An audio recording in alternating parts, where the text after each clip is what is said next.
Caesars. Well, ever since the introduction of Marcus Freeman in December, expectations soared around Notre Dame football, but what a difference a week makes. Optimism after a tough loss to Ohio State turned to shock after Marshall knocked the Irish out of the top 25. Now 3 straight losses date back to the Fiesta Bowl. All the questions aimed toward a first-time head coach, and they need to be answered starting today with undefeated California. Jack Collinsworth is longtime Cowboys head coach. Jason Garrett, coach, as you know, the praise, the criticism, it's magnified at a place like Notre Dame. What does Marcus Freeman need to do right now? To me, Marcus Freeman's #1 job is to be the leader and be the lighthouse for this entire Notre Dame program. And the approach this week, to me, is twofold. In the beginning of the week, you got to get this team to come back. A lot of positive energy. You provide some perspective. You give them some solutions. You take the pressure off of them. You get everybody to put those noise-canceling headphones on and get back to work. But by week's end, you flip it around. You start to share some of the noise. Hey, guys, this is what they're saying about us. He can't coach. You guys can't play. You guys are bums. The season's over. And you challenge the football team. You see how they respond. Are you going to sit there and wait and prove the naysayers right? Or are you going to stand up, come together, and fight and prove them wrong? We got 60 minutes today against Cal. See how they respond. So let's take that on the field. Lose your starting quarterback, Tyler Buckner, has surgery on his left shoulder, so Drew Pine gets his moment. What has to be different for the Notre Dame offense to work? Yeah, Drew Pine has not played a lot of football for Notre Dame. But this guy has natural leadership skills. He's got a lot of moxie to his game, and this team clearly believes in him. He's more of a drop-back passer than Tyler Buckner is. Look for offensive coordinator Tommy Rees to make him feel comfortable early. They're going to use some tempo. They're going to throw it quick. They got to run the ball. Maybe most importantly, they have to cash in on some opportunities down the field. Too many missed ops last week against Marshall. In Cal, they are led by a veteran quarterback. Another veteran quarterback coming in here. Started on this field a season ago for Purdue. How have they built this 2-0 start with the Golden Bears? Jack Plummer is a smart, savvy vet playing quarterback for Cal. He's big, he's athletic, he's an accurate passer, and he's a perfect fit for Cal's offensive coordinator Bill Musgrave's West Coast offense. He's got a lot of young talent at the receiver position. They haven't played a lot, but these guys can play. Their running back, Jade Knott, he's a freshman. He's outstanding, both as a runner and as a receiver. The Irish defense better get ready. Have an outstanding runner and receiver down there with Catherine Tappan right now. Tapp is surrounded by Super Bowl rings on the U.S. Bank. Countdown to kickoff. Oh, you, Tapp. That's right. Jack, it's star defensive end for Notre Dame and 2-time Super Bowl champion Justin Tuck and Shane Vereen. Standout at Cal, won the Super Bowl with the New England Patriots. Both are joining me here for an incredible atmosphere once again. But Justin, your first trip back to Notre Dame Stadium since before the pandemic. What is the state of Notre Dame football as we see it today? Listen, it is what it is. I agree 100% with Coach. They're 0-2. The game against Ohio State, everybody gave us a pass on that one. But Marshall, we had a letdown. We're coming home. The crowd is electric. Our signal caller got hurt. Now you got Mr. Pine in the pit. What is Tommy Rees going to do to get him comfortable and get him off to a great start? I think that's the key of the game today. But I expect us to right the ship today. And Shane, you've been a part of the broadcast team for the last 2 weeks. This 2-0 start for Cal. Yeah. What makes you most excited for your alma mater? This is an amazing atmosphere. This is the mecca of college football. If you can't get up for a game like this, then you don't belong on a football field. So much young talent on Cal, but we got to see them reach that potential. That's what I'm looking for today. You were saying when we were off camera, just one more quarter. I just want one more quarter to play on this field. I got a year eligibility left. There you go. Jack, back up to you. Tapp, fellas, thank you very much. And Marcus Freeman still searching for his first win. Notre Dame, they have broken out the green jerseys, Coach. It's a sea of green in here. It sure is. What an atmosphere. And this was something Coach Freeman aimed to do in the offseason. He talked about this, wanted to return to these green uniforms. And they need them right now.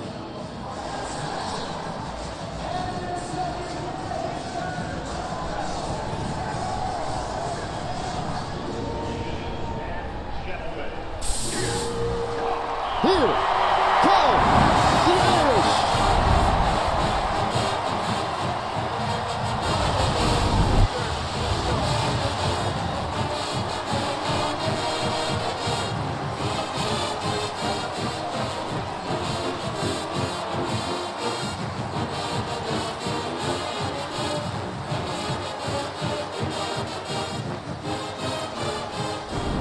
For just the 5th meeting ever and the first time since 1967. The Golden Bears make the cross-country trip to Notre Dame Stadium. Cal in Notre Dame. Kickoff when we come back. This has been the U.S. Bank Countdown to Kickoff.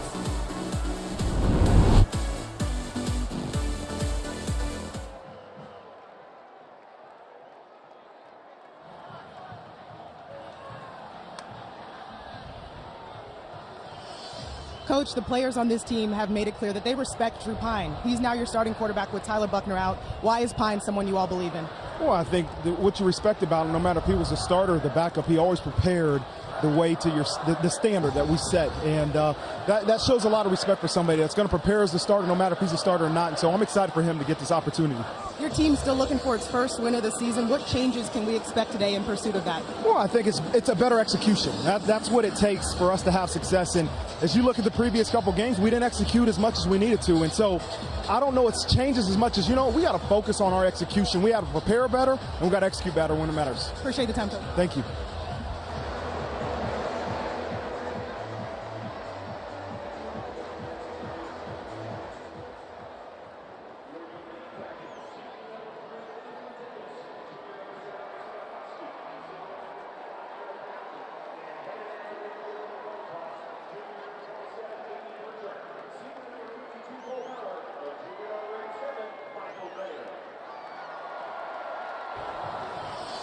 Coach, the players on this team have made it clear that they respect Drew Pine. He's now your starting quarterback.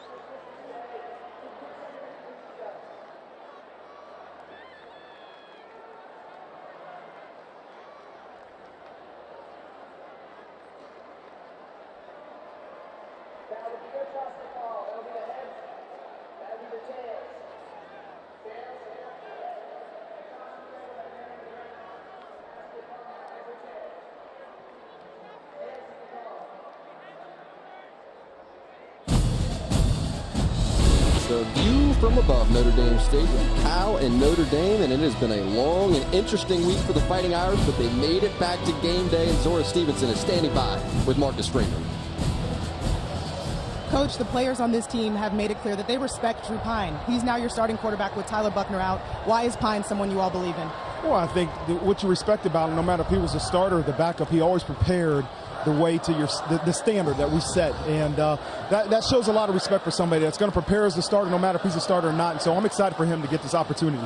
Your team's still looking for its first win of the season. What changes can we expect today in pursuit of that? Well, I think it's a better execution. That's what it takes for us to have success. And as you look at the previous couple games, we didn't execute as much as we needed to. And so I don't know it's changes as much as, we got to focus on our execution. We got to prepare better, and we got to execute better when it matters. Appreciate the time, Coach. Thank you. Zora, Coach, thank you very much. Cal wins the toss. Defers. ND will get the ball.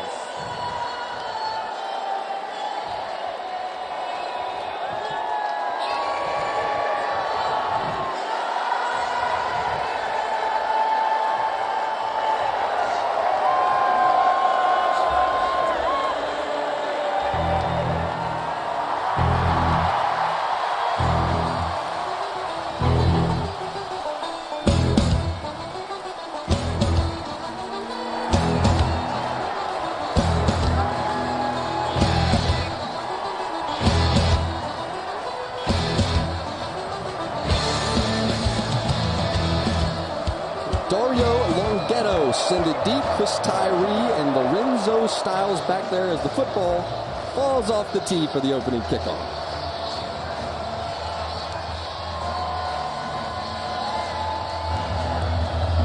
There's the experienced Longhetto, and Chris Tyree, talented kick returner for Notre Dame, will see an expanded role throughout the entire afternoon.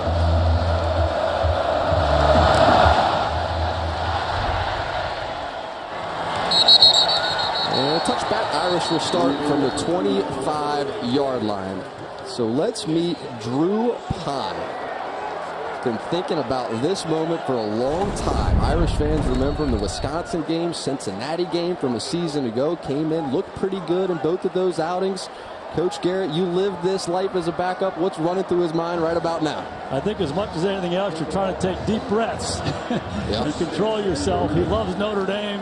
He loves playing quarterback here. I think the biggest thing for the Notre Dame faithful, you want Drew Pine just to relax and go play and have some fun playing ball. Both Coach Freeman and Coach Reese said that Chris Tyree would be a key of this game plan. Swing it out to the pass game to start, and Lorenzo Styles, unable to hang on.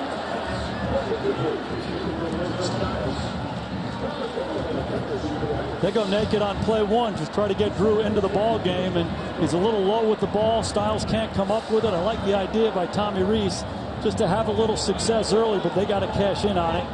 2nd and 10. Look for this running game to get going throughout the early part of this game to help get Drew Pine comfortable. Couple running backs next to Pine, Estime and Tyree both in the backfield. Pine drops, scans, and complete. This is Chris Tyree, and Tyree close to that line to gain, depending on the spot. Looks like they're going to mark him just short, and 3rd down upcoming. Hey, it's the same idea. We're not going to run it. We're going to throw a screen. Motion Estime out of the backfield. It's a cross-the-ball screen to Tyree. Tyree's been one of the most explosive players early on in the season. They get on the ball, they go quarterback sneak. Looks like we might have a motion penalty. Yeah, penalty marker just before the snap. False start. Offense, number 0. 5-yard penalty. 3rd down. It's Braden Lindsey. What is he doing jumping? Marcus Freeman and the staff talked about execution all week long, and we have a makeable throw early on 1st down, and then we have a false start on the 3rd and short. Completely changes the situation. 3rd and a long 5, very different than 3rd and inches. Let's see how Notre Dame responds. Tommy Reese challenged these young tackles, in particular Blake Fisher. Sky-high expectations entering this season. Keep it on 54. Here's Pine under pressure, and Pine goes down. Jackson Sherman, defensive coordinator's son. There's talented players on this Cal defense, and a huge play to start. Notre Dame had issues with pressure last week. Watch Sherman. He's right here in the middle of your screen. He's going to come right down the middle of this Notre Dame offensive line, and they have no answer. They did a poor job in protection last week communicating, and here's an example of the same thing. Cal tests it right away. Notre Dame not ready. It looked like a quarterback sneak, easy 1st down. Instead, it is John Sott on the punt, and Jeremiah Hunter back deep to receive with some space in front of him, and here goes Hunter out to the 40-yard line, and see a lot of Hunter throughout the course of this game. Wide receiver there for Cal, and for Plummer now coming onto the field. Jack Plummer, no stranger to Notre Dame Stadium. Drew Pine 0 starts inside this building. Jack Plummer started for Purdue here a season ago. Looked pretty good in that game. Notre Dame offensively controlled it late, but Plummer played pretty well. What jumps out at you about Plummer is that he's such a good fit in this offense. He's a big guy, he's a good athlete, he's an accurate passer, and he's a quick decision maker. We saw that at Purdue, and that's what attracted Bill Musgrave and Justin Wilcox to him in that transfer portal. He's transitioned quickly, he's off to a good start this year. Plummer chose Cal because he wanted to play inside that NFL system, as you were just mentioning. And we get to do that. Here is Jaden Ott, a freshman sensation. A good pickup here on 1st down. They feel like they have found a gem in number 6, Jaden Ott. Hey, Jack, and this is what they will do. Hey, they're on the ball. They're on the ball. They're going fast. They love these gap runs. That's what they did on the first play, and now they're going to hit Notre Dame with some tempo.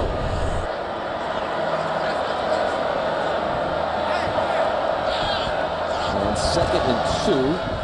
Back to the ground game, and this time it's stuffed. Ademilola, Jason Ademilola, there to meet him. Now Notre Dame gets their chance to get off the field on 3rd down. Kind of a similar scenario. You're in 2nd and short, you run it, you lose yards, and now it becomes that sticky 3rd and 3. These aren't easy calls for the offensive coordinator. I anticipate Notre Dame playing some man-to-man cover and trying to guard these guys. There's a free guy down here. And that free guy is Jaden Ott, who split out wide. Here's Plummer looking towards Ott down the sideline, and just threw it over his head. You see the frustration on the part of Plummer. He thought he had it. Okay, communication was an issue for Notre Dame last week, and it's an issue again. Jay Knott lines up outside. Linebacker getting out there. When a linebacker's on a back outside, the quarterback knows it's man-to-man. Plummer had him. It was a touchdown. A little too long.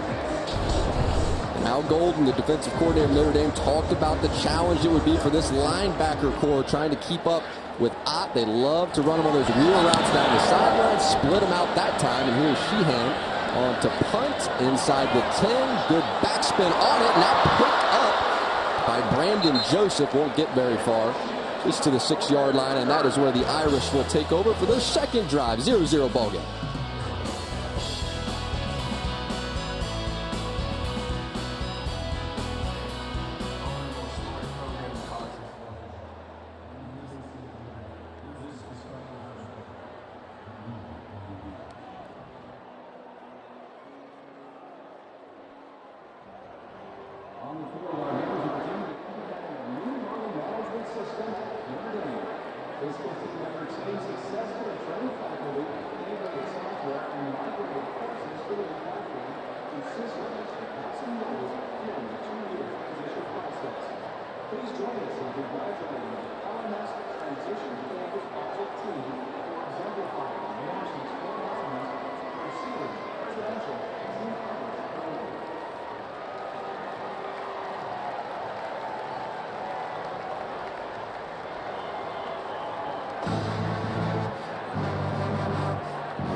Notre Dame football is brought to you by Little Caesars. Try our large classic, now with 33% more pepperoni, and by Allstate, reminding you that football season is mayhem. Manti Te'o, his daughter Hiromi, being honored pregame. This was an emotional moment. They walked him out there, heard the reception of the crowd. How about that? Hey, Jack, it was an emotional moment. Emotional for him and emotional for everybody, including us up here in the booth. I mean, one of Notre Dame's all-time greats. An incredible story since he graduated. To have him back and receive that reception, something else. And Salerno in motion, now back the other way.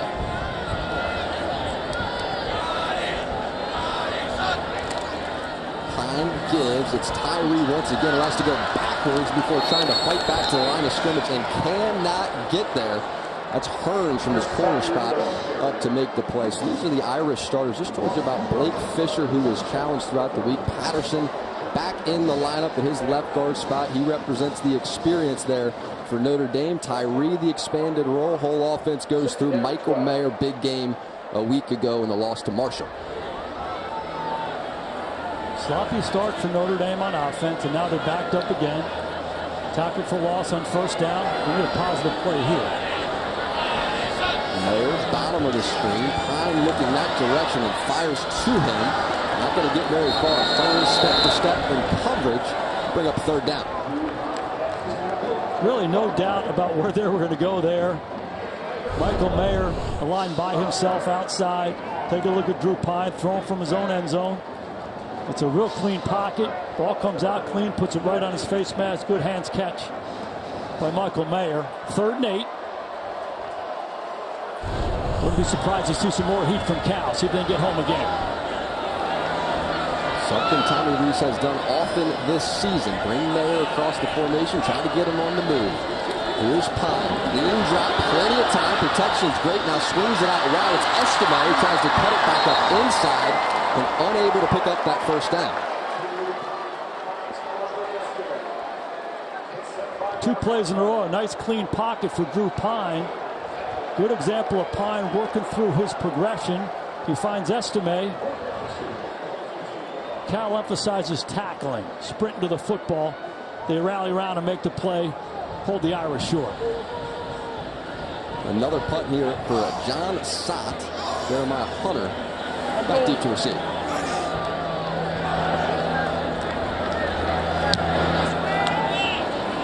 It's a high punt. And fair catch called by Jeremiah Hunter. Score sits at 0-0. 9:51 in the first.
Toast to Notre Dame football by raising a pint of Guinness, a proud partner and official beer of Fighting Irish alumni and fans.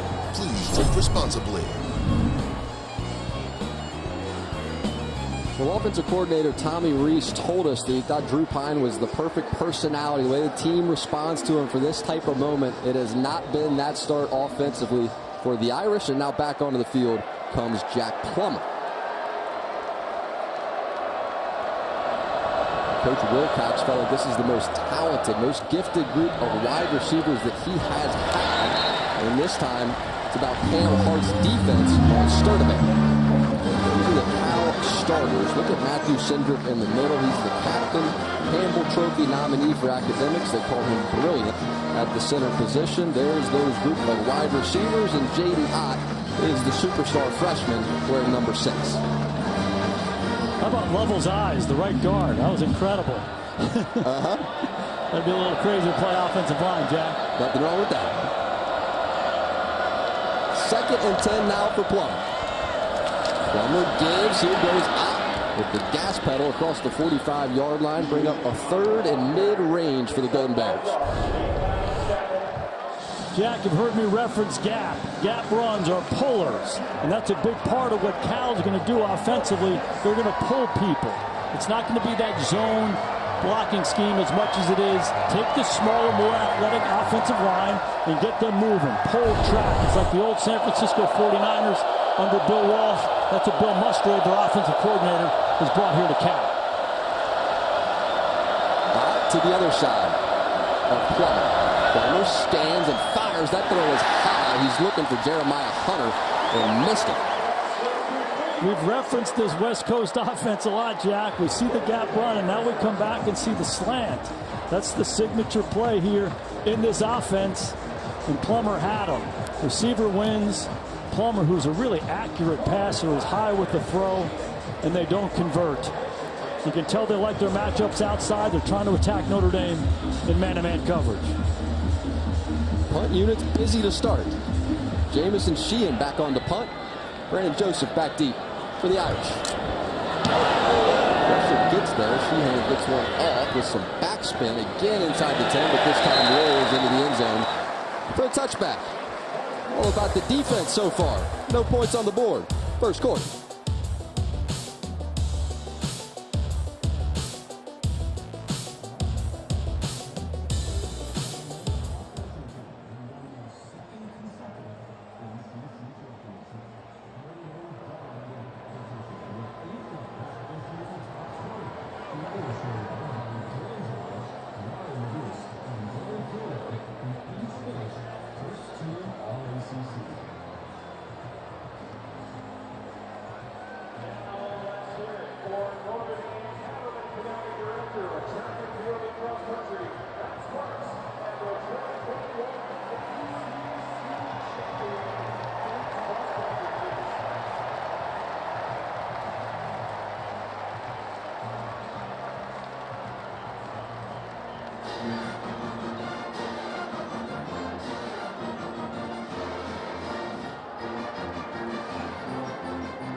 Drew Pine still trying to find his rhythm. Remember his last start, New Canaan High School in Connecticut.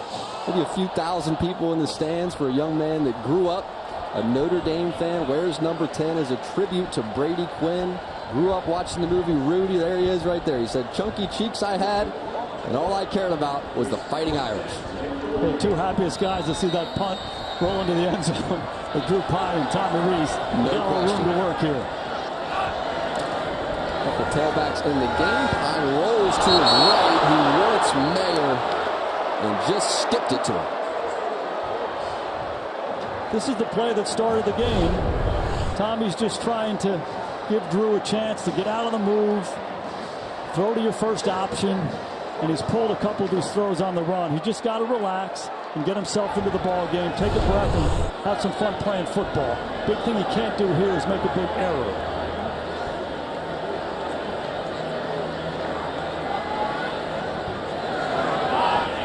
Second and 10 now after the miss, and that snap is bobbled. Finally gives it away to Estime, and he's still moving forward in 6 yards, and he's going to set up a third and manageable for Notre Dame and Tommy Reese. The simple basic things don't seem to be real easy right now. This is the gun snap.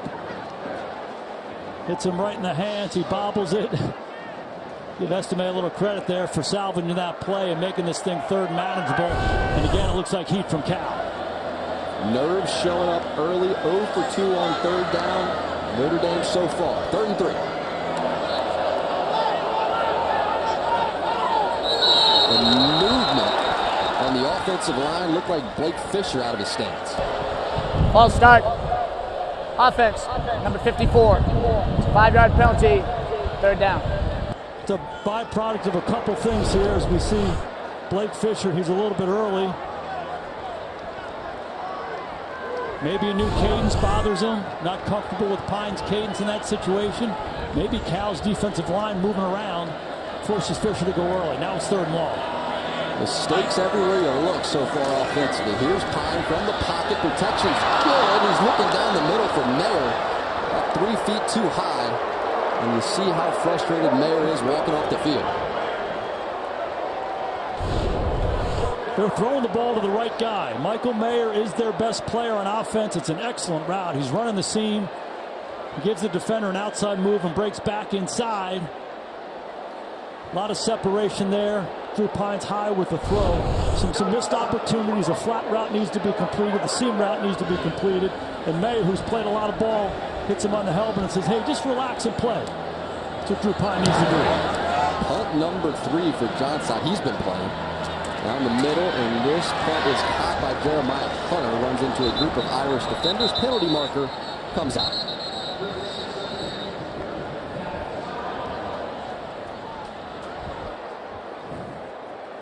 You can only imagine how that phone call is going right now. During the kick, holding receiving team number 29. A 10-yard penalty reinforced from the end of the kick. Be 1st down for Cal. Timeout. Well, Michael Mayer, one of Drew Pine's best friends away from the field, trying to calm him down early.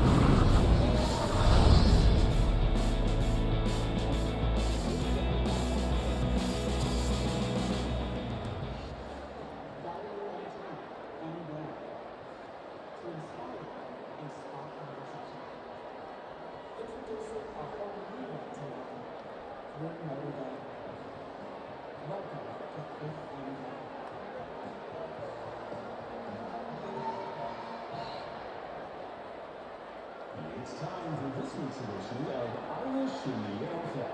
Week 1 of the NFL season saw some great moments for former Irish standouts. Second-year linebacker Jeremiah Owusu-Koramoah with 3 rebounds after the quarterback Hawkins. Safety Harrison Smith of the Minnesota Vikings had an interception. Linebacker Drew Trotter of the Los Angeles Chargers had his first career reception in the one. And also Chicago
particular that right tackle spot. They've been given a little extra help that direction.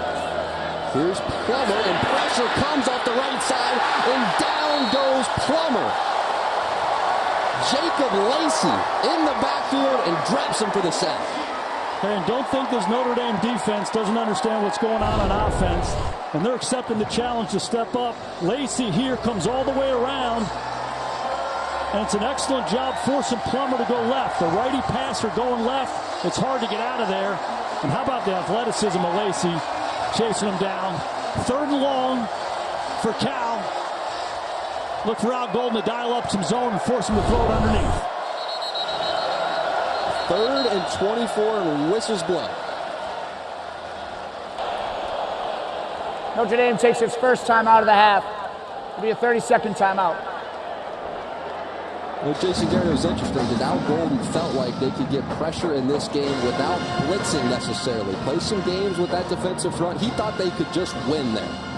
And they did. 4-man rush, but line game. That end goes inside. The tackle comes around.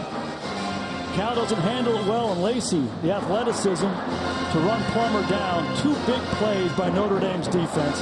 Al Golden, a veteran coach here in college football, has coached in the NFL for a long time.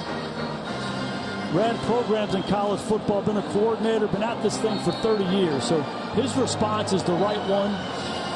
He gave this Notre Dame defense some direction, and they've responded well. 2 big plays on 1st and 2nd down. 3rd and 24. No penalties here for Notre Dame. Force them to throw it underneath and get out of dodge.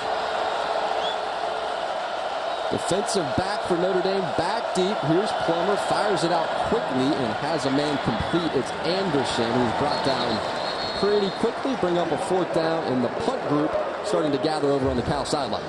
And a good opportunity for Notre Dame to flip this field position. So much of this game has been played down in Cal's territory.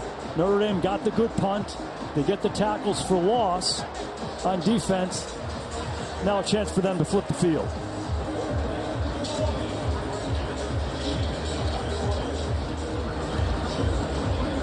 Five 3-and-outs to start the game. Make that 6 3-and-outs to start the game. Sheehan back on to punt. And then Brandon Joseph once again back deep to receive. See that Australian rules style there. Here's Joseph. It's 1-man miss, and out to the 25-yard line goes the transfer from Northwestern. So if you are Drew Pine, how do you settle yourself into this game? He's used to coming off the bench. They call him in mid-game, come give us a spark, whole different deal, and you have whole week to think about it here for the quarterback. You've heard me use this word 20 times already. You just got to relax, smile, laugh, have a little fun, execute your job, be 1/11th of the offense. The score is 0-0. 3 3-and-outs for each of the offenses. The game is right here. He just needs to relax, do his job, and play football. Heavy-looking formation. 2 tight ends, Bauman and Mayer, both at the bottom of the screen. Here's Pine, scanning, protection, all kinds of time for Pine, taking his time. Now rolls right and fires the football out of bounds. The offensive line has really responded. The protection's been outstanding up to this point. Cal played some zone. Didn't have a lot of targets. 3-man rush. He's got plenty of time in the pocket. Not a lot of answers downfield. Turns out to be a good throwaway. 2nd and 10.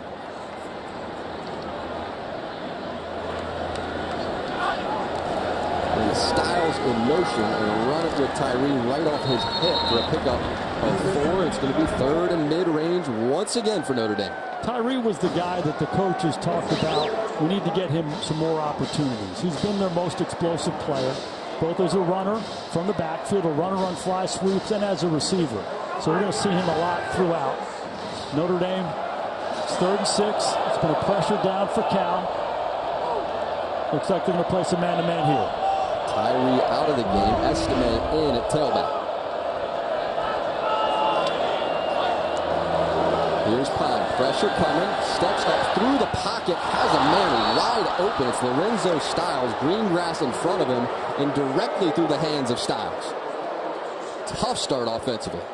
Again, the protection awfully good, giving Drew Pine a chance to climb this pocket, but it was man-to-man. They get the perfect call on.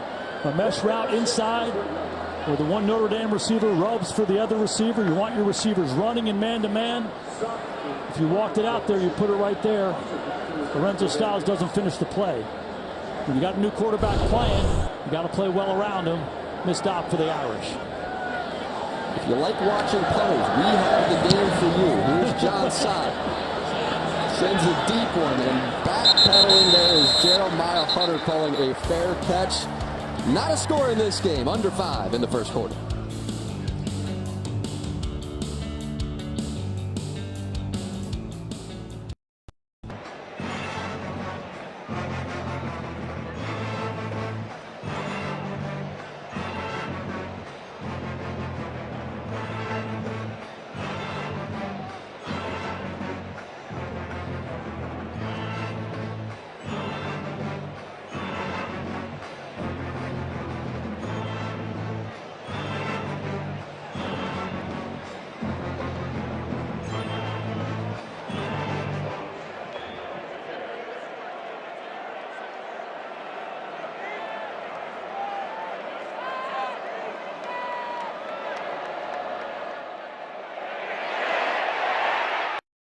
Plummer on the roll, quick to the line and snapped it. They'll let him have that play. Both offenses struggling mightily here early on. And really what you're trying to do is you're just simply looking for positive plays as much as anything else. Look for Bill Musgrave to dial up a high percentage throw here to see if he can get this Cal Bear offense on track. 7 3 and outs to start the game at this point. Empty look here for Plummer. Plummer, bottom of the screen. This is Jeremiah Hunter, has the grab, forced out of bounds. There's Clarence Lewis over there working in coverage. If you align receivers in a stack alignment, Jack, typically you're going to get some off coverage. That's what Musgrave does here. They just throw the quick out. They're just looking for some positive plays to get into a little rhythm. Now it's third manageable. You hear this crowd start to get into the game just a bit. Here's Plummer standing tall in the pocket, fires, has a man, and that pass is hot. It's J. Michael Sturdivant working the sideline, gets his body down in bounds. Hey, 3rd and 6. Al Golden dials up some pressure, comes right down the middle of the Cal deep offensive line. They settle in and get man coverage behind it. Plummer steps up and finds Sturdivant. Good conversion. And Bill Musgrave mentioned he may use some pace in this game. Tommy Rees hopeful to do that on the Irish offensive side of the ball. Hasn't had an opportunity to do so just yet. Finally a first down. Here's Ott, taking his time, under the teeth of that Notre Dame defense, and give him 2. One thing to keep an eye on is when Cal gets under center, meaning Plummer is taking the snap from the center. It's heavy run, 75% of the time, and then play action pass. So don't think Notre Dame's not going to load up that front and defend the run. They've done a good job of that early on in this ball game.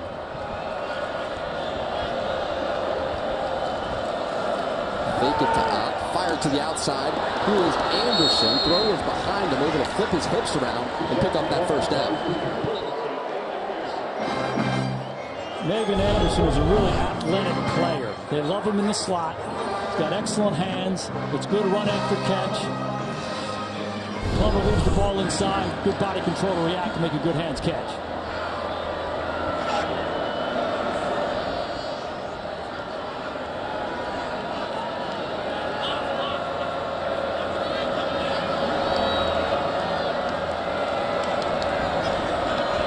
Here's Plummer. Empty pressure coming off the edge, able to spin away from it. Now Plummer going to use his legs, and Jack Plummer picks up 9, depending on the spot, right just shy of the line to gain. You had Clarence Lewis off the slot. Hey, it's corner blitz here. Jack Plummer looking like a young John Elway with the Elway spin. He gets himself out of it. They had him dead to rights. Good field by Plummer. Good job using his feet. Love the call by Al Golden to put some pressure on him. Again, that word execution keeps coming to the forefront of everybody's mind. You got to cash in on that play. 3 wide receivers to the right of Plummer. Swings it out that direction, and this is kind of Sturdivant once again. He has all kinds of speed. Track star out of Texas, highly recruited player. They're from Texas. Highland Village is where he is out of. Really high on this group of wide receivers. They know they're young. They know they're inexperienced. They don't feel like they've had a better crew, though, since they've been with Cal, talking about Coach Wilcox. Yeah, they love this receiver group, and they love getting on the ball a little bit. Traditional NFL-style offense, but they've really rallied around this tempo. Been good for him here on this drive. For Sturdivant, just his 3rd career start in college football. Here's Ott. Same deal for him. 3rd career college football game, and this time nothing there. It's a young football team at Cal. 3 starters coming back on the offense from last year, 4 on the defense. So they're excited about this group, but hey, they're still in the learning stages, both at receiver. They love this young running back. He'll be featured throughout. So veteran quarterback, young elsewhere. Here's that veteran quarterback that has a man complete. It's Jeremiah Hunter. Spreading the football around. Grab for Hunter, grab for Sturdivant, and a grab for Anderson all on this drive. You take a peek at that at the end of that play. You can tell the emphasis Notre Dame has placed on going to get that football. Just drilling it all week long and knocking the ball out. They make the tackle, they knock it out. Even though the whistle has blown, Notre Dame players around it, they're going to pick it up. You can see the emphasis by Al Golden and Marcus Freeman. They're going to get that ball today. No takeaways was top of mind for Freeman, for Golden, and for all the players that we spoke to just yesterday. Here's Plummer. Ball in the pocket and down the left sideline. Hunter was out of bounds. He's working on Clarence Lewis and was driven into the sideline. Driven is the exact right word. Plummer knew he was isolated over there. He was trying to hold the safety. By the time he worked his way back to Hunter, Clarence Lewis had knocked him out of bounds. He was outside the white. He was behind the Gatorade jug. Good physical coverage by Lewis. 45-yard attempt here for the Cal Bears. Here's Longhetto. 3 field goals last week and try to keep it inside that left upright off the crossbar. He cannot. Hits that left pipe and out the football goes with 16 ticks remaining in this first quarter. That was finally a drive in this game. Nothing to show for it. Hey, it's a sea of green here, and the luck of the Irish worked out on that one. Clean operation, snap, hold, kick. Lean in, and doink. And the Notre Dame faithful erupt here in South Bend. Best offensive drive of the game by Cal. Come away with nothing.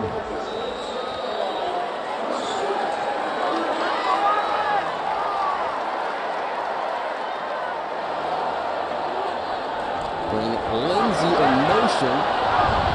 Runner out of Oregon, and Lindsey picks up 7. One of those drive starters you talk about so often as the first quarter starts to tick toward the close.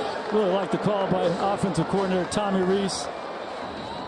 Pine not comfortable yet. That's the end of the first quarter. Let's help him do some easy things. Just flip the ball to Lindsey on the fly sweep. That's the end of the first quarter. Score 0-0. We'll be right back from these messages from your local stations. You're watching Notre Dame football presented by Little Caesars.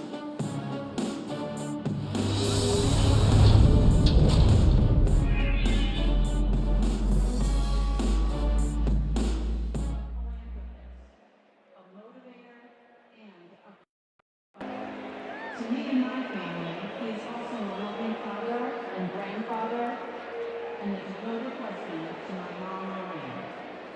And now I am proud to say he is also an honorary member of the Notre Dame Monogram Club.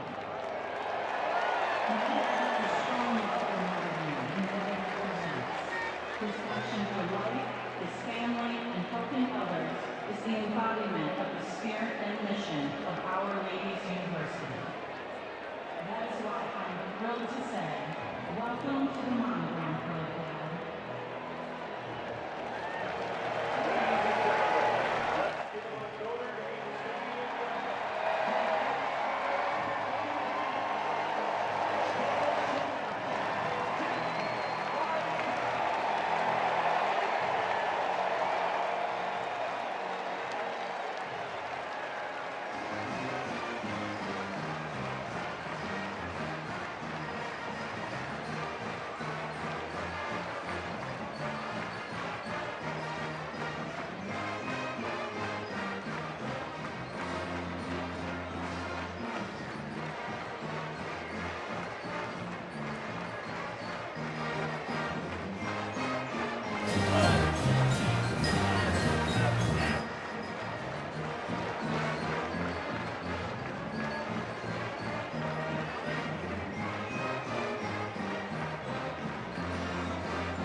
View from above and aerial coverage is brought to you by Geico.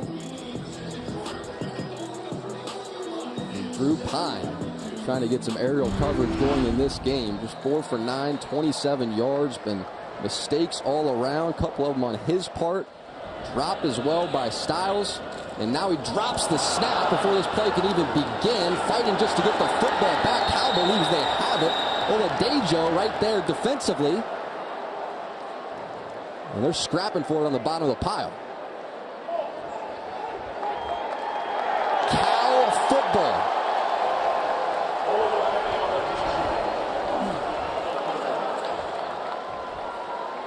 Fumbled snap. Jack, that's the stuff that's really just unacceptable. It's one thing to have the nerves. We got to be able to execute the most basic thing in football, the center quarterback exchange. Looked like the ball came up. Sometimes hard to know what goes on in those situations, but it's inexcusable. A lot of situation for Drew Pine so far that you have to simply put Ruling on the behind field you. is a fumble recovered by the defense. That plays under further review. If I'm in Drew's shoes, I'm over on the sidelines right now. I'm getting snaps with Zeke. And just to make sure that we're on the same page, that is not something that's a concern going forward. I know it sounds basic, but you don't want that thing on your mind. You've got to be able to settle in and play. Trying to identify the recovery here. It was Pine that was there initially trying to recover for Notre Dame and could not recapture the football. And Oladejo was right on top of him. Well, I don't think there's any doubt that Oladejo took it away from Drew Pine, and he has it here. It'll be hard to overturn this.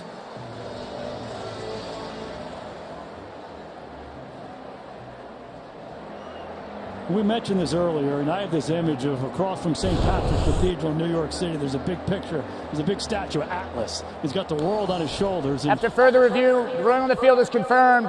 Be Cal football, first down. And we talked to Drew Pine, and he's the most engaging guy I've ever been around. He's fantastic. He's a great leader. He loves Notre Dame football. But you felt like he was carrying the weight of Notre Dame football, the weight of his family, the weight of everything on his shoulders. And he has to get rid of that. He's got to relax and play football. That's a great example there. You got to be able to handle the snap and simply execute your job. Be 111th. Hopefully sometimes when these dramatically bad things happen, it wakes you up a little bit and you settle in and play. And you saw Tyler Buckner up there watching from above. All he can do is look down, pressure in the face of Plummer here, and he's able to get away from it. Now keeps his eyes downfield and throws that football away. It was Isaiah Foskey who was in there cleanly and just couldn't complete the play. Had 2 drives in a row where Jack Plummer, a traditional drop-back type passer, has gotten away from a free rusher at Notre Dame. Foskey gets a free run at Jack Plummer. Plummer makes a miss. The corner blitz on the previous series, Plummer makes a miss. So you talk about execution. When you get a free shot at the Q, you got to get him down. Give Jack Plummer credit. Big-time plays. Here's Plummer. Fakes that wide receiver screen. Now he has pressure in his face. Drifting backwards and lets this football fly out of bounds. Another good decision by Plummer. They're trying to go quick screen and go, and Notre Dame doesn't bite. He uses his feet, he slides back in the pocket and throws it away. A sack in that situation would kill them. They're right on the fringe of field goal range here. If you're the Cal Bears, you're thinking any yards is good yards. You got to preserve this field goal opportunity.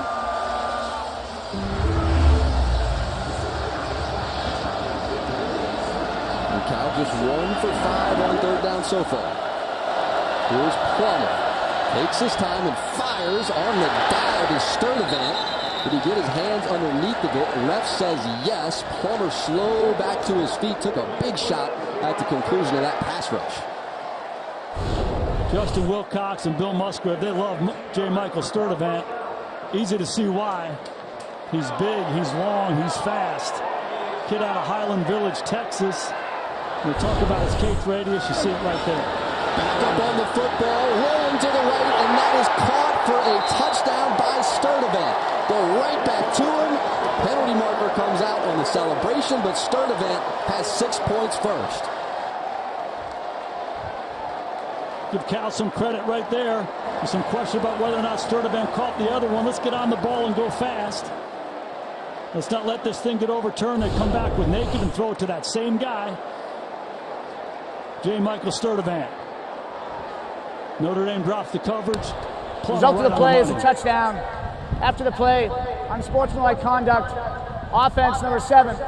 That 15-yard penalty to be assessed on the kickoff.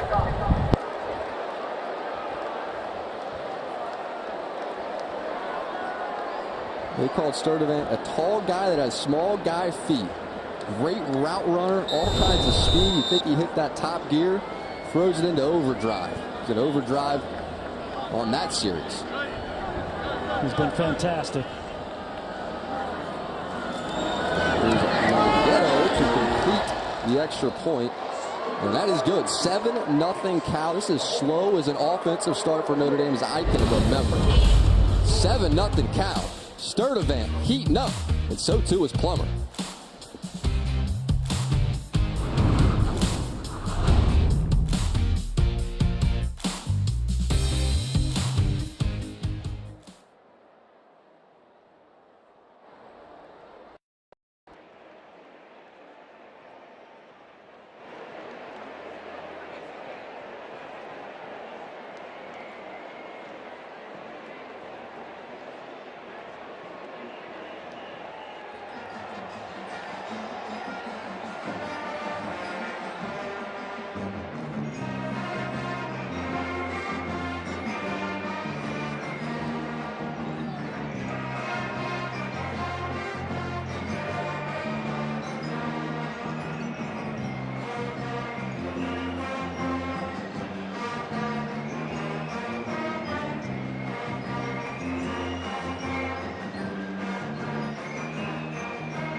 Trying to knock off the Irish for the first time in program history. Following the extra point, Longhetto send it deep. Chris Tyree and Lorenzo Styles back deep to receive. And they will get an opportunity following that 15-yard penalty on the celebration.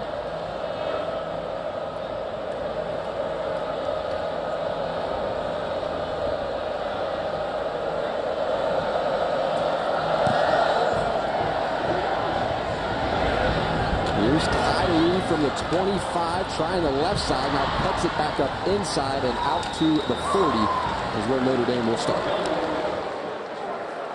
I think Tommy Rees, the offensive coordinator at Notre Dame, has done a really nice job up to this point trying to get Drew Pine into the game. Reflect back on a couple of the nakeds. That's when there's a fake, the quarterback comes out, he's got an easy throw in the flat. Drew's missed a couple of those here early on in this game.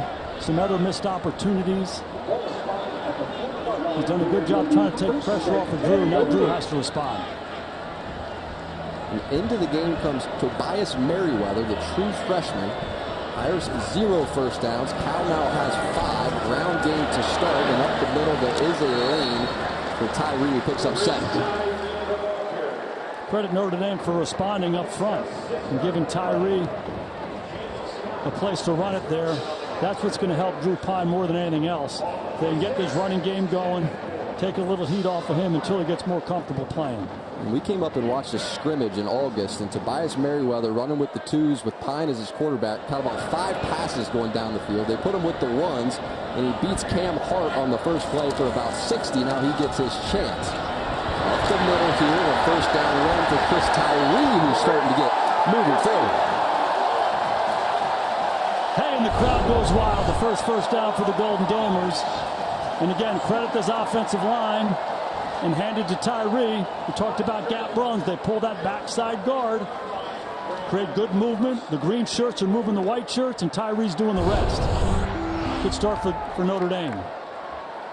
So, Coach Freeman, who showed some juice on that offense? He said Chris Tyree. We had to get 25 to football in this game. Again to Tyree, and this time he runs into the face of that Cal defense and give him 2. It's Ethan Saunders making the stop defensively.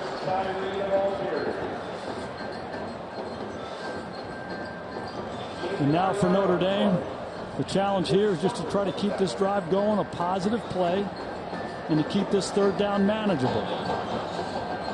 Look for them to try to get out into space a little bit. Try to take advantage of Michael Mayer in the slot to the right-hand side. And just 12 touches in the first 2 games for Tyree as they try to get him involved. This time it's Estime. He will set up a third down in short range. Tommy Rees has done a good job using some of this pre-snap formation and some motions. You motion the back out wide, it softens the defense a little bit. Then you hand it to Estime. You get yourself into a 3rd and 3. Looks like man-to-man coverage by Cal. Tyree left the backfield. Now he's right back beside Drew Pine. Here's Pine, protected well, gets it out to Tyree in the screen game, and he will fight forward and pick up that first down at the 31-yard line. The plan so far has been pretty obvious. Get it to number 25, Chris Tyree. Get it to number 87, Michael Mayer. They're 2 best and most explosive players. They like this cross-the-ball screen. Tyree starts on the right of the quarterback. He works his way back the other way. Good job by the Notre Dame offensive line getting out in front and making a block. And now Tommy Rees and Drew Pine able to get in that up-tempo offense they were aiming to use. Here is Estime off the right side and picks up 3 yards on a first down carry. So how do you quiet the game down for a backup quarterback? He's not comfortable, has not been comfortable the whole ball game. You quiet the game down by giving him easy things to do. Hand the ball off, throw some screens, make it easy. Play to your offensive line, play to your best skilled players. This is Notre Dame's best drive by far.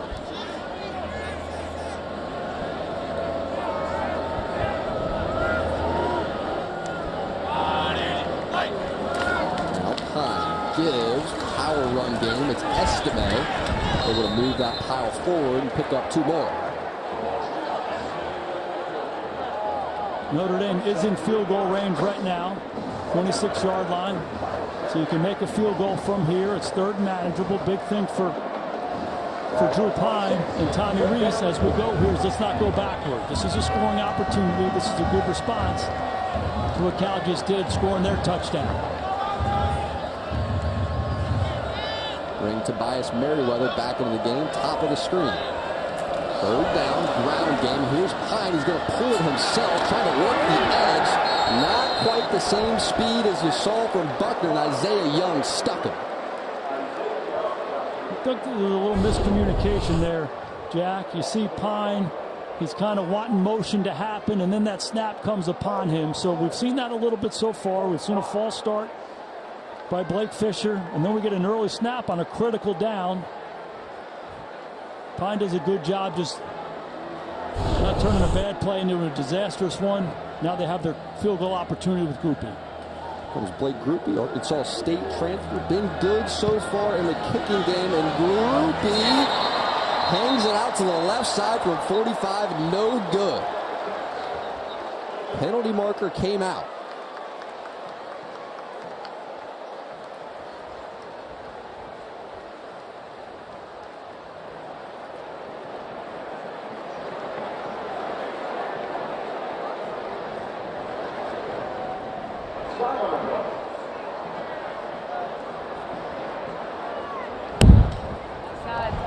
defense, number 15. That 5-yard penalty results in a first down. Wow. Talk about the luck of the Irish. It's their best drive. They missed the kick, and they get a huge break. Hard to tell if one of the Cal Bears is aligned offsides. Terry McCall, did you see anything? We're at a different angle. We're not down the line, Jason. But I don't see anybody offside on this play. Didn't look close to me either. Really doesn't. Send a volley cheer on high. Notre Dame gets another chance here. Coach Wilcox trying to figure out those answers as well. Here's Tyree again, and this Irish offense desperately needed a break, and they get one after Groupie had missed the kick wide to the left. They pick up 3 on first down. They sure do, and they go back to the formula where they've had most success on this drive and just simply hand the ball off to Chris Tyree. Let's get the guys up front to come off the ball, hit this Cal defensive front in the mouth, and see if they can soften them a little bit. And again, you want to make yards, but the primary goal is to take pressure off your quarterback at this point. Marking down a little short, 2nd and 9. Tyree 10 touches so far. Here's Pine taking his time down the middle. Has a man. Chris Tyree, touchdown Notre Dame.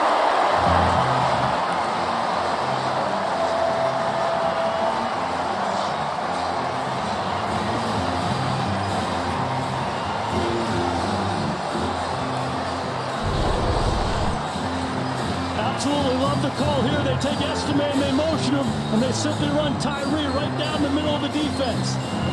When Cal adjusts, Tyree makes a move on the linebacker. The safety favors the field. Protection is clean, and Drew Pine pumps, steps in there, and throws a strike. We're off the schneid. An easier opportunity here for Whoopi, and it's good. 7-7 ball game. Sometimes you need a little break in this world. That is what the Irish offense needed.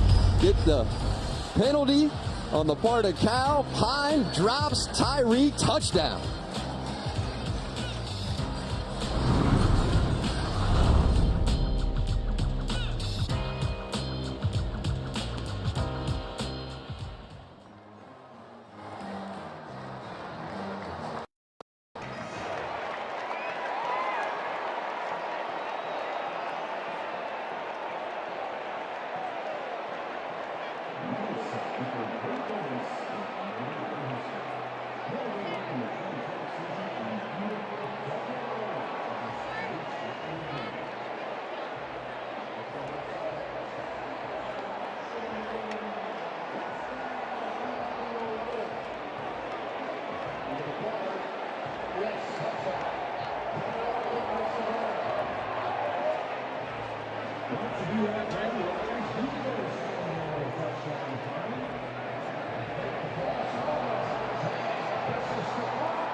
We're still trying to figure out exactly the penalty that set up the Irish touchdown. Coach Garrett, you see anything here that looked like an infraction to you? Jack, I see nothing. Here's the line of scrimmage. And there's nobody across that line of scrimmage. And Justin Wilcox is livid, and he should be. I'd love to hear this explanation. It's really hard to understand how you make that call. Now Yoka send it deep. This is Maven Anderson. Lets the football drift right over his head. Touchback out to the 25. The football will come. I'm not sure Wilcox is getting over that one anytime soon. In particular, it was a missed kick. Sets up the first down. It was the compound whammy right there for Cal. Well, the most important thing you have to do now as the head coach, you've said your piece. That play ain't coming back. Right. So for yourself, for your staff, and for your football team, you got to get them moving forward. And it ain't an easy thing to do. Sometimes you got to take a breath, take your headset off, have a little Gatorade, shake it off somehow and say, okay, here we go. It's a reset. We always talk about next play with our players. Sometimes you have to do that as a coach too. Isaiah Foskey has been very active so far. 1 hit, 2 hurries. Saw him leading that defense at the end of the Marshall game.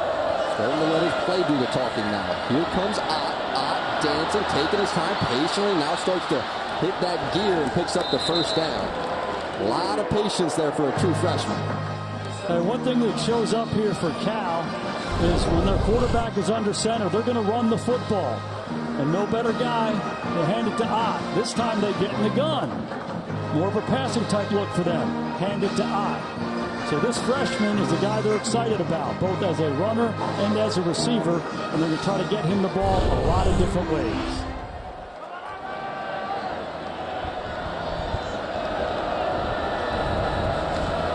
Back to Ott. Tries that right side. Irish defense there to meet him. Penalty marker comes out. Tariq Bracey, playing a slot corner position, made the stop, and we'll check on this flag. Holding. Offense number 62. 10-yard penalty.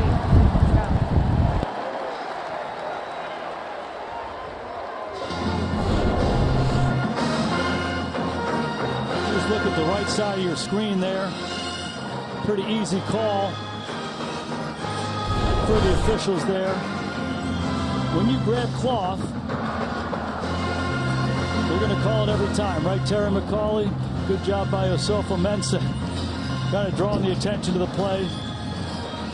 They'll call it if there's material restriction at the point of attack, Jason, and there definitely was on that play. And they respond to the histrionics of those defensive linemen, too. And here's Plummer on the roll, and this is complete. It's the tight end Jermaine Terry with the grab. He has 0 receptions so far in the season. Change that to 1. Bill Musgrave, the offensive coordinator at Cal, played in the NFL for a number of years. He's been a coach for a long time. He's a quarterback-friendly coach, and you can see that so far. They want to run the ball. It's play action. It's naked. You get in a situation like 1st and 20. Let's get some of it back. A high percentage throw, and Plummer executes. And Jack Kaiser limped off the field just a moment ago. Not seen him back since. Go back to Terry. So no catches. And they flip it to him twice. Good the first time, not so good the second. 3rd and long. Again, Musgrave comes back, high percentage throw. Let's make the 3rd down manageable. And they don't execute something that's a fairly easy throw to the flat.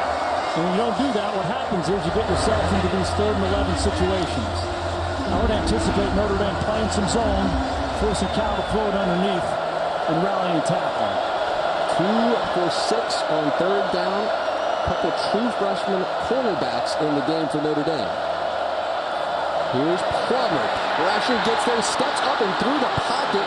Massive run lane in front of him. Picks up that first down and ends up taking himself to the ground by DJ Brown.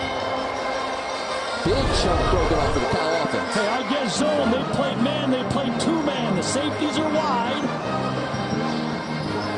And they're man-to-man underneath. There's nobody left. Once Plummer clears the line of scrimmage, all the defenders are covering guys down the field.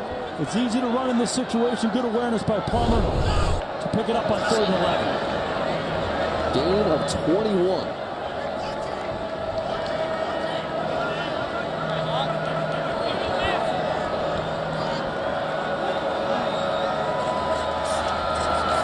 Plummer back to Ott. Tries the right side, nothing there. Give him 2. In that 3rd and 11 situation, if you play that coverage, 2-man, 2 deep safeties, man-to-man underneath, the quarterback does not have to be a great runner. He just needs to be aware of it and find a lane, and that's what happens. Very different than if you have your eyes on the quarterback in that situation where you can rally and tackle. A couple of receivers to either side of Plummer here on a 2nd and 8.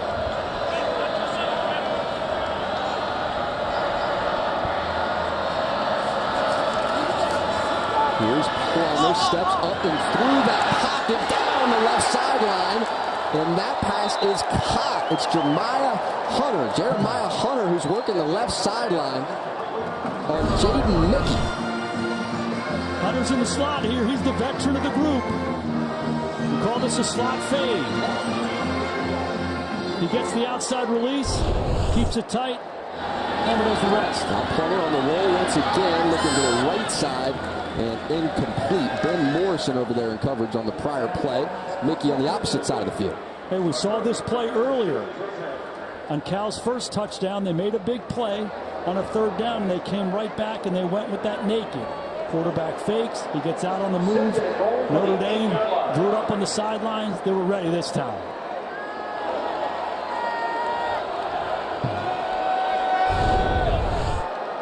One more peek at the big catch by Hunter. Ball gets a little bit loose going down.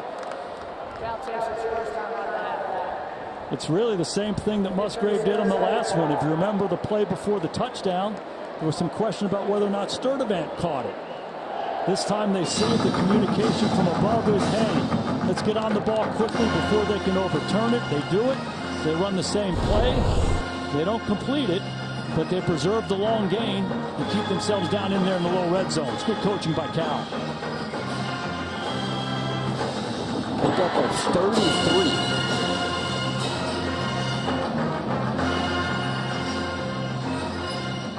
There's some history between Al Golden, Musgrave as well. The guys that have coached together in their past. They sure did. Both these guys were on Al Groh's staff at the University of Virginia in the early 2000s. And each of these guys, they have great respect for each other. Said they learned so much from Coach Groh. Great learning experience for them as young coaches. Battled against each other. Musgrave obviously on offense, Golden on defense. Kind of going back to some old glory days where they went at it. Now they're doing it here in South Bend. And both of them knew it would be a battle today. Tremendous respect on both sides. Here comes DeCarlos Brooks into the game at tailback. Plummer gives, it is Brooks. And Brooks has swallowed up Maris Leofau there to get him down.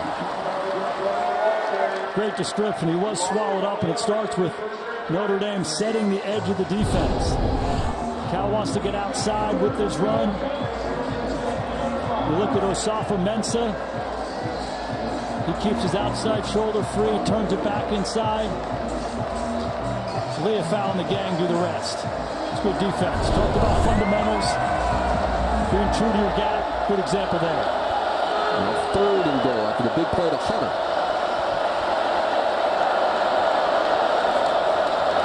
Out to the left side, has it, man complete. It's Maven Anderson, but he is brought down immediately. That was DJ Brown over there in coverage. Give Notre Dame's defense some credit. They give up the big explosive play. Get Cal down in this low red zone, but then they respond. A good stop on the naked, a good stop on the run. Emphasis was tackling this week. Put that one on the clinic reel as well. DJ Brown doing it the right way. 24-yard kick for Longetto. And he has it. Cal takes a 10-7 lead. It was a slow start for them offensively, and they have heated up since.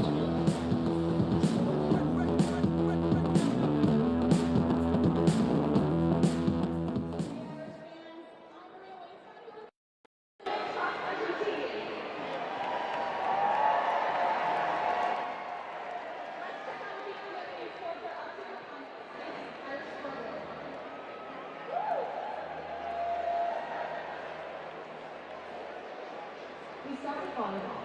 The Irish Wisconsin, Michigan, and 36 on football.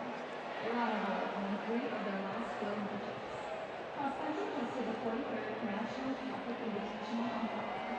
Both the men and the women placed first overall. For the men, Carter Solomon claimed first place, finishing with a time of 3:35.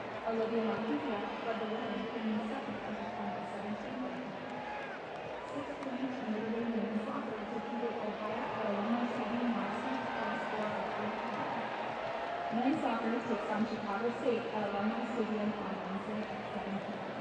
The women's soccer team hosts Virginia at Alumni Stadium on Thursday at 7 p.m.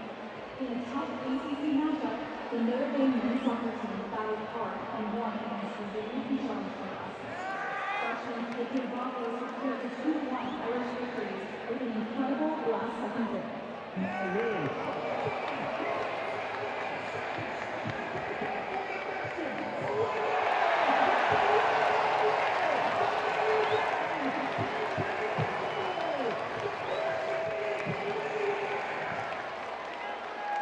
That's all for this week's Irish Scoreboard.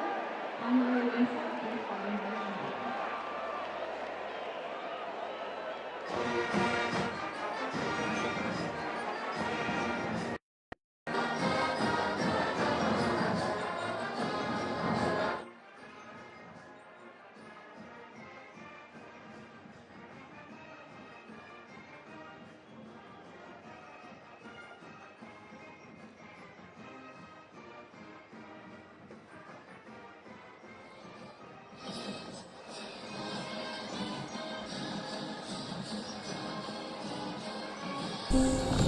Change the past, one leap at a time. Don't miss the premiere of the new series Quantum Leap, Monday on NBC and streaming on Peacock. Hey, Drew Pine wants to change some of the past. And really, when you're thinking about it, you simply have to forget the past. They had their best drive on their last drive. Forget what happened early on in this ball game. I keep saying it, settle in and play. One play at a time, doing your job. We win 11 this offense. This is Tyree who steps underneath of the kick with some space in front of him, and now Tyree out to the 27-yard line. Plenty of emotions involved for the family of Drew Pine. You see his dad George, Helen as well as mom over on the left. All kinds of success in George's life, but a whole nother situation when you're watching your son. Oh, there's no doubt. And nobody's pulling harder for Drew Pine than they are. They're living every emotion with him. And I think as much as anything else, you just want him to be who he is. And hopefully that'll be good enough here for the Irish. We saw that first smile out of George on the touchdown to Tyree. Now Tyree ground game, and he picks up 6 working the left side of that offensive line. And this is the right formula for Notre Dame to be able to run the football like this. Credit the offensive line to come off the ball. Tyree taking some pressure off him. The Pine family feeling more and more relaxed as this game goes on. That will help. Pine complete. Lorenzo Styles had the drop earlier, and this time hangs on for the first down. Nothing like that feeling of when those chains move, when you're trying to find a groove on offense. Good catch by Styles. Trips out right, and Pine gives. This is Chris Tyree once again. Let's check in with Zora on the sideline. Well, guys, I've got some insight into Drew Pine's charisma and personality, as told by offensive coordinator Tommy Rees. This week, with just a couple plays left in practice, Pine pumped up the offensive linemen by saying, "Hey, guys, 2 good plays, and we're at the pizza place," referring to the go-to Thursday night dinner spot. Hey, you could rally me with food, too. How about you guys? Zora, thank you very much. And that was what Drew told us. His first friends that he had when he got to Notre Dame. It's the first week. He's looking around, doesn't know anybody, doesn't know how to have fun. The offensive line took him in. Now he's trying to return the favor. Here's Pine. Rolls out to the left. Protection was good from that offensive line. Do it himself. Crosses midfield. Another first down for Drew Pine. Hey, you know those guys he's hanging out with, eating pizza, guys who took him in, they're taking care of him today, too. The protection really has been outstanding. Give Harry Heastan, their offensive line coach at Notre Dame, a lot of credit. Not their best performance last week. They've stepped up today, both in the run game. Protection's been outstanding. Understand Buckner's not quite the same runner. Still has the ability to do that. Pick up 13 on the scramble. And Styles in motion. Give it to Tyree right there behind him. And get 2. And it's really the same idea. Try to splash a little water by having that fly sweep motion go across the backfield, then turn around and hand it to Tyree. So again, it allows Drew Pine to settle into the ball game here, but look for Cal to start putting more and more people around this line of scrimmage and forcing Drew Pine to beat him. Coming down to the 2-minute mark in this first half. Pine fakes, now rolls right, gives himself up, and he'll lose a yard. That's Jackson Sermon, the linebacker, who got him on the ground. And this is what Cal does on defense. It's not an overly complicated defense as we look at Peter Sermon, their defensive coordinator. His son Jackson's one of the inside linebackers, and this is their DNA. This is their calling card. They're fast. A lot of white shirts to the ball. They tackle well. It's been on display so far in this first half. Just 1 for 6 on third down so far. Here's Pine, a whistle before they got the snap off. False start. Offense, number 55. 5-yard penalty, third down. Jarrett Patterson, the leader of that group, and third down mistakes have been happening all afternoon. Hey, for Tommy Reese right here, you got a third and extra long. You can't play much worse offensively than you have. It's still only 10-7. So Drew Pine has to manage this situation well here. You don't want something disastrous before the half. And another whistle. False start. Offense, number 52. 5-yard penalty, third down. And another penalty, this time the center, Zeke Correll. Sheesh. The pre-snap mechanics have not been clean. That's the third false start. On Notre Dame, they had a fumble exchange. Those things obviously kill you. Third and 19, Tigers fire something into field goal range here. That group you can hit from 50. That was the word. Third and 19, instead go to the ground. It's Estime, and he tries the left side, cuts it back up inside to the 46. It's a good call by Tommy Reese. Those third and longs are hard to make. It was long to get into field goal range. Hand the ball off. Give your punt team a chance to go out there, punt it, see if you can trap the Cal Bears down there. Let your defense do the rest. If you go in to halftime down 3 to this Cal team, after having played the half that you've played, you actually feel pretty good. So they have to manage the end of this. And for Cal, it's an opportunity. Get into the 2-minute situation. See if they can get some points before the half. Well, Cal content. They have those 2 timeouts. They're just going to let this clock wind all the way down, though. Offense had been rolling.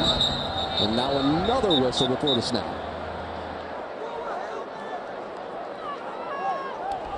Before the snap, Cal takes its second time out of the half. Absolutely surprising there for Cal, but they feel good about what they've done in this half. Let's not take advantage of that 2-minute situation. Let's go into half and come back out. They feel good about how they've played.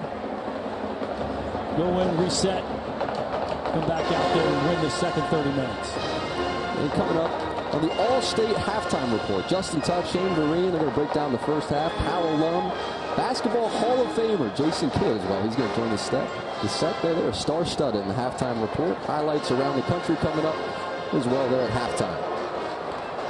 I love our half times. 0-0-6. Thank you. Get a chance to hear from Jason Tuck and Shane Vereen. Guys, for years we were trying to block and tackle. Justin Tuck, one of the all-time greats, the gold standard here at Notre Dame. Tuck going to round this program a long time. Be very interested to hear his thoughts on what he's seen not only in this game but so far this season as you hear some boos start to come down from the Notre Dame faithful. So at the half, Notre Dame finds themselves down to Cal. It's a 10-7 ball game. A lot of questions remain for Marcus Freeman as he heads in to talk to the team.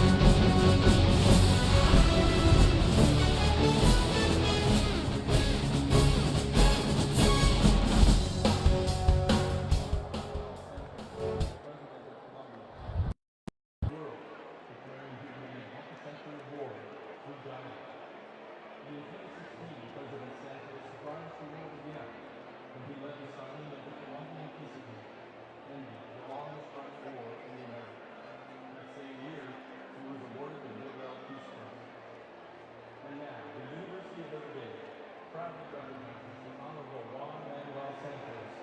to distinguish Thomas Fellow at the Field School of Global Affairs, where he will be his enduring mark on our season, the world's future leader. Ladies and gentlemen, please welcome Field School of Global Affairs Dean Scott Appleby and the former President of Columbia and Nobel Peace Prize recipient, Juan Manuel Santos.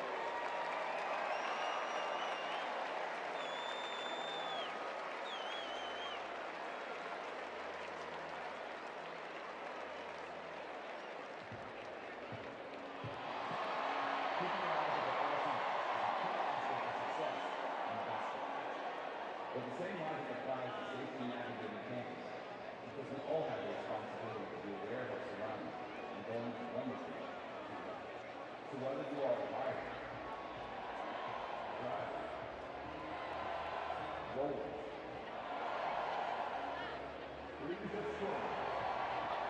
Always remember to keep your eyes up, Irish, before that necessary action.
Welcome to the All-State Halftime Report. Back here at Notre Dame Stadium, a great start for Cal. It is Jack Plummer to J. Michael Sturdivant. Notre Dame trailing Cal by 3 at the half as the Irish continue pursuit of their first win of the season. And we welcome you into the All-State Halftime Report with two-time Super Bowl champion and star defensive end here at Notre Dame, Justin Tuck, and Super Bowl champion Shane Vereen sporting his Cal football jacket today. I'm going to get both your guys' thoughts because things didn't start out great for either team. Justin, what did you see from Notre Dame in that first half? I think I saw a lot of nerves. I think especially at the quarterback position, Drew coming in, and, this is new to him, right? I know he's a little bit, older than, he's a junior now, but like you just tell he wasn't settled in. We did some things on offense to start running the ball late in that second quarter. I think he settled in a little bit. He hits Tyree for the touchdown, and hopefully he can take that momentum in the second half and start to come out here and get this offense rolling. Yeah, you said it. It's momentum. Yeah. In the first quarter, there was no momentum for either team, especially on the Cal side. Open receivers downfield. The first third down, Jaden Ott has 2 steps on the defender down the sideline. We can't connect. There's a third down with a slant that should have been caught but wasn't connected. And so it's just finding your footing, finding your rhythm, and I think Cal really got into their rhythm in the second quarter. All right, let's get back to the highlights. And the first half highlights are brought to you by Allstate. As we mentioned, a slow start really for both teams here. And you take it through the first quarter, and it was Jack Plummer trying to find something, and he gets a diving effort from J. Michael Sturdivant. Yeah, great effort. Sometimes when the quarterback's not putting it right on the money, receivers got to make it up. And again here, the touchdown to his number one guy, Sturdivant. Again, this makes Cal take the 7-0 lead, but then it was Notre Dame trying to generate something, and it's a missed field goal, but an offsides call here, Justin. Yeah, we were backstage watching this, and we obviously didn't see anything here. But look, whenever you get a break like this, Notre Dame, they got a break here, and we took advantage of it. We ran the ball, got the defense on their heels a little bit, and then this is a great play call by Tommy Reese to hit this play call and get Tyree right down the middle of the seam and get us a touchdown. Yeah, huge momentum swing for Chris Tyree there, getting the Irish on the board, and Drew Pine finally getting that touchdown, getting those nerves taken away, and then another touchdown here to end the half for Cal. Yeah, this is the young group of receivers that I've been excited about all season. They're making some tough plays, some tough catches.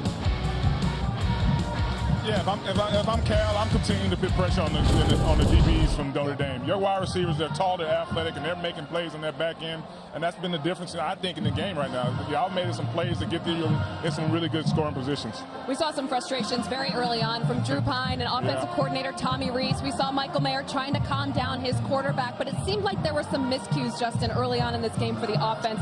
What in particular was troubling them so much? Well, I think, as you see this play right here, me and Shane was talking about it. whenever you blitz a quarterback on the back end, you always have to be on their upfield shoulder so if they spin out. But like, it's not just on Drew Pine. We had a 3rd and 1. We had the quarterback sneak for the first time. We have an offsides penalty, right? We have 3rd and 3. We have an offsides penalty, make us 3rd and 8. So this is a collective effort on our offense that we just didn't get the get rolling early in this first half. Like I said, hopefully we got the touchdown late. We can go in and make adjustments and hopefully come out in the second half and start to do what we're supposed to do on offense. All right, so it's Cal leading by 3 at the half. Moments ago, Zora Stevenson caught up with head coach Justin Wilcox. Coach, what's one line your team is going to hear from you in that locker room during halftime?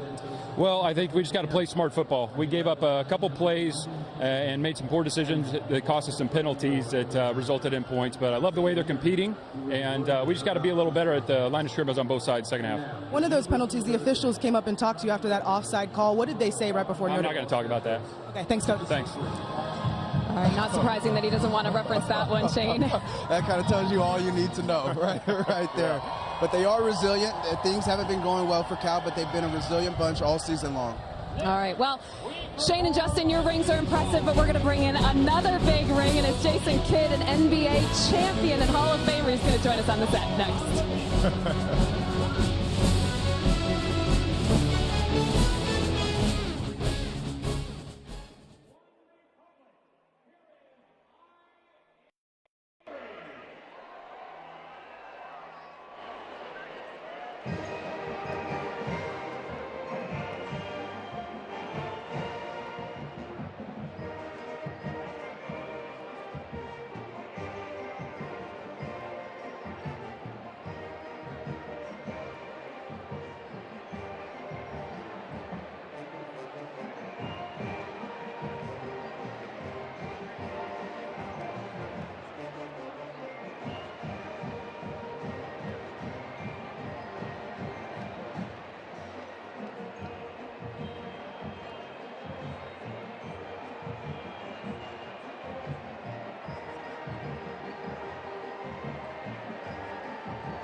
Welcome you back to the All-State Halftime Report. Some updates from around college football. Number 1, Georgia visiting South Carolina. In the third quarter, Brock Bowers had himself a day. Stetson Bennett finds him over the middle, a 78-yard touchdown, one of his 3 total TDs on the day.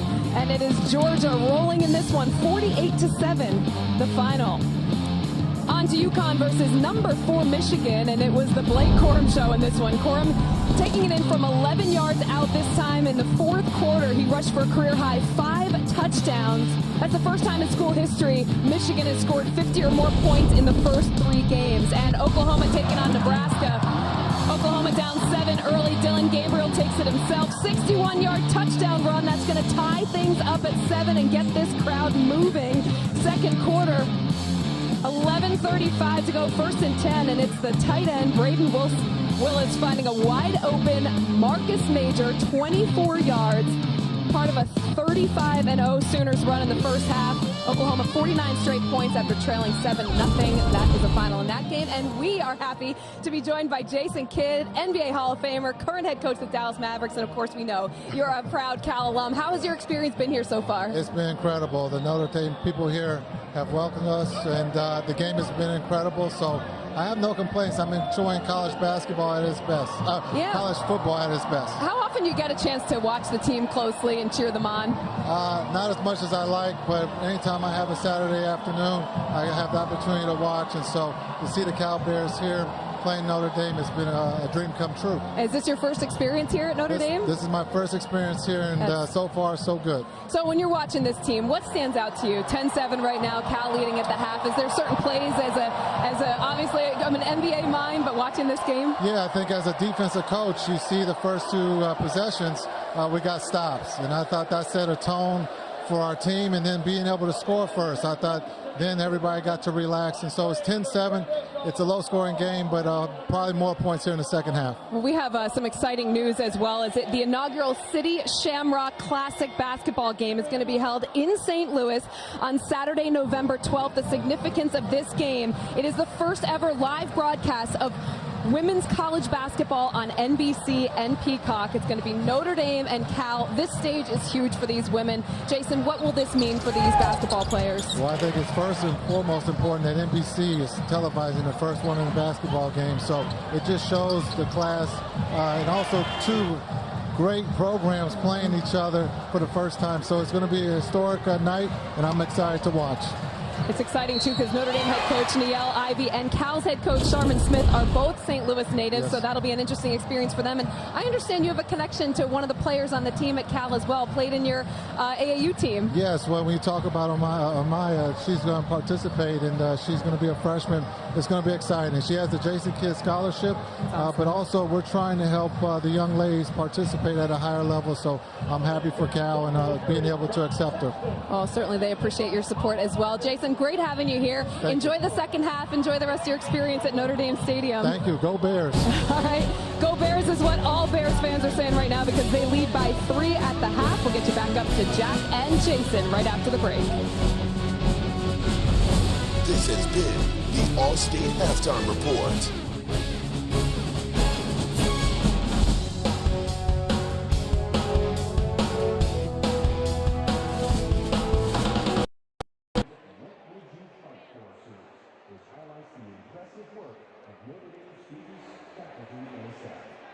After Hurricane Maria, Puerto Rico went without power for almost 6 months.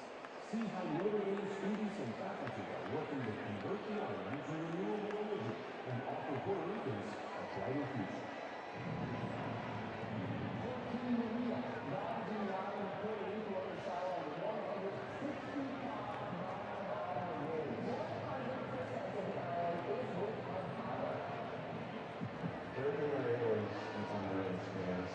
People were in desperation all around. It was the most devastating experience we've ever had here. We went without power for 5.5 months.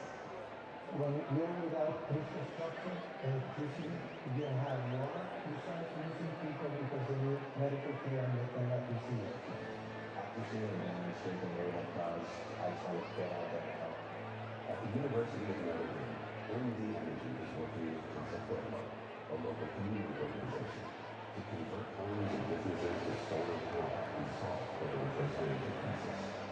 Our goal today is to produce a knowledgeable student who is forced to work with the generator, economists, finance, engineers to sit down and come up with the best solutions that work for the community here in Puerto Rico and throughout the world. The students are studying the complexities of replacing fossil fuel with energy grids with renewable sources like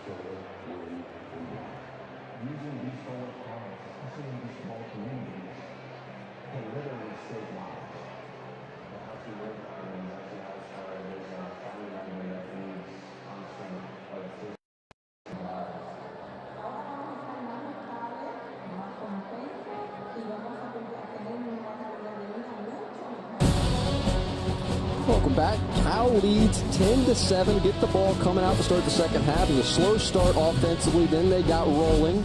How did Plummer and company get it moving?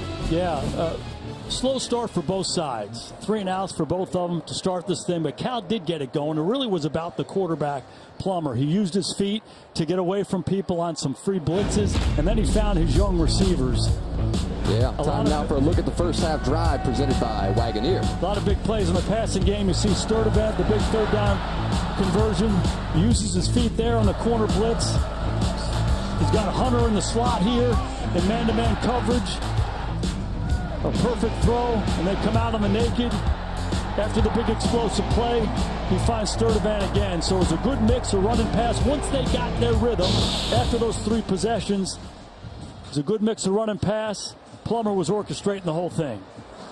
And this week, as Notre Dame once again asked the question, what would you fight for? We focus in on the university's energy program with Professor Yamil Colon, a Puerto Rican native, and Notre Dame students traveled south to help fight long-term energy solutions for a territory that's still impacted by one of the greatest natural disasters in its history.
This is what the first half numbers look like. Rush yards go to the Irish.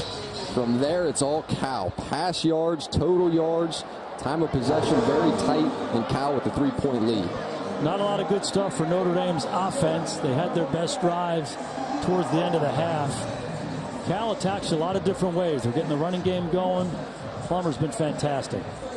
Let's take a look at the quarterback comparison brought to you by Under Armour. 7 for 12 as Pine has the touchdown. Also fumbled that snap. And on the other side, Plummer's been pretty solid once he got it moving after those first couple of throws. Yeah, and for Pine, it was some missed opportunities. He came out on the move on some nakeds and some rollouts and missed some throws. He missed Mayer up the seam one more time, but he did settle in. The touchdown Tyree was a big play for them.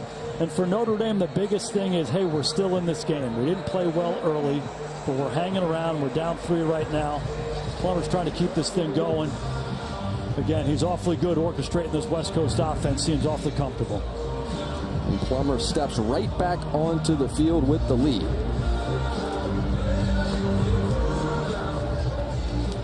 Zach Yoakum send it deep. And those talented wide receivers back deep for Cal. This is Anderson. Anderson, one of those young playmaking receivers. They like to get him the ball a lot of different ways on offense. That's why they have him back. Some magic to him. And he will get an opportunity. Here's Anderson, blockers out in front, and good job by the coverage unit of the Irish. And let's go down to Zora. Well, I had a chance to talk to Notre Dame head coach Marcus Freeman at halftime. And Jack and Jason, you all have been talking about the fact that you're trying to watch Drew Pine settle into this football game. Marcus Freeman says he just sees him worried about things too much. He said, hey, he just needs to go play football. And he says that message holds for the entire team. Just go play football and, hey, have some fun out there, guys. Zora, thank you very much. You will have to wait. Plummer out first. Anderson bottom of the screen after the return.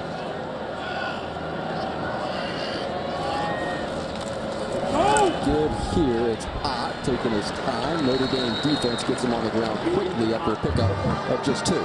Under center runs for Cal. 75% of the time the quarterback is under center. They're going to run the football. And tendencies can be good. Musgrave used his tendencies to his advantage. They went under center. They ran it 5 times in a row when they came back with the naked. So that's something to look for, that chess match between Bill Musgrave and Al Golden.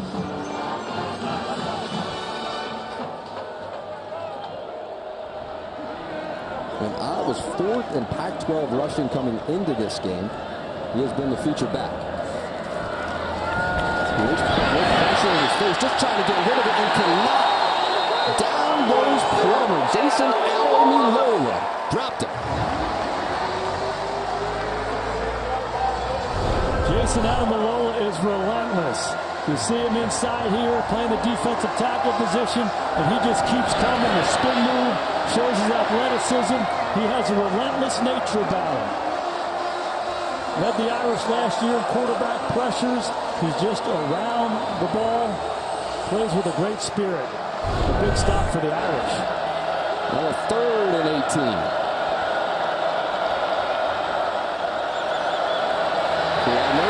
On the move again, has to fire that football. Isaiah Foskey, he was there right behind Ademilola on the last play. This time he gets there. Defensive line really stepping up here. Coming out, these first drives of the second half are critical. Here's Foskey. He beats the tackle, gets in Plummer's face, forces him left. Plummer has no answer. Foskey spoke with Justin Tuck this week, and Tuck gave him one piece of advice. Be aggressive. Stop trying to be so perfect. Get after him. Good example there. Aggressive so far. That's his 4th pressure of the game so far. Punt caught by Joseph, and now Brandon Joseph makes one move and gets it out to the 39-yard line. So just heard Zora's thoughts talking to Coach Freeman on his quarterback. We'll see Drew Pine on the other side, down 3.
tomorrow night, the Bears head to Lambeau Field, take on Aaron Rodgers and the Packers. NFC North showdown all gets started football night in America, 7 Eastern on NBC and Peacock. There's A-Rod, great Cal alum, plenty of connections mixed in. Here's Pine on the roll, has a man complete. It's Braden Lindsey, and Lindsey is slung out of bounds. That was Colin Gamble in coverage. And they're going to be on the ball here. Tommy Rees doing a nice job. They got the running game going. In that second quarter, come right back on the first play of the second half. Use that and go naked. Get Drew Pine a completion. Yeah, that was the fewest pass yards for Notre Dame in the first half under Tommy Rees with 57. Trying to get the pass game going to start. Here's Pine scrambling out to his left. Has the first down and slides down. When you're Drew Pine, a guy who hasn't played a lot of football for Notre Dame, sometimes the plays you make with your feet kind of settle you into the ball game. It's like playing in the backyard when you were a kid. It's a good decision by him. He moves, uses his feet, makes a first down. Sometimes that gets you to relax a little bit and play.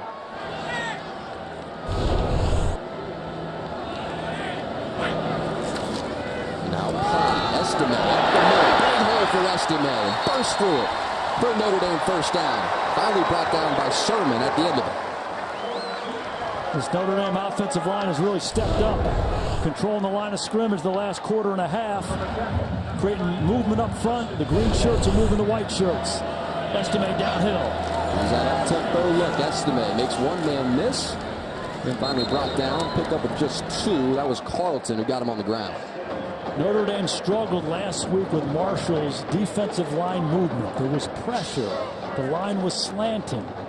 They didn't seem up to that. They worked hard on it this week. You're going to see some of that here from this Cal defensive line.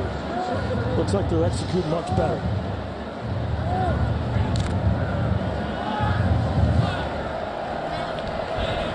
Shotgun look on a 2nd and 8. Salerno across the formation. Now back the other way. Looking towards Salerno. Incomplete. Will set up a 3rd down and short. Again, Tommy Rees using Matt Salerno, one of their seniors who does the dirty work. He's typically in there to block strong safeties. Use that to your advantage. Make it look like it's going to be run by personnel. Go play action. Salerno, physical player out of Crespi High School in California. Good game for the Irish.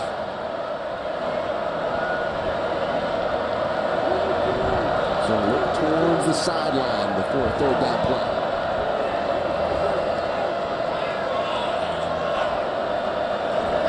Here's Pine. Protection was good. He's going to roll right anyway. Now he fires down the sideline, and that pass goes incomplete. Penalty marker comes out late, though. It was Pine who took a hit, and flags flew shortly after.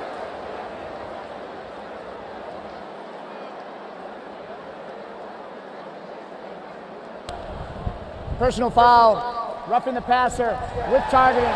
Defense number 51. That plays under further review. Pine using his feet one more time. He gets out in space.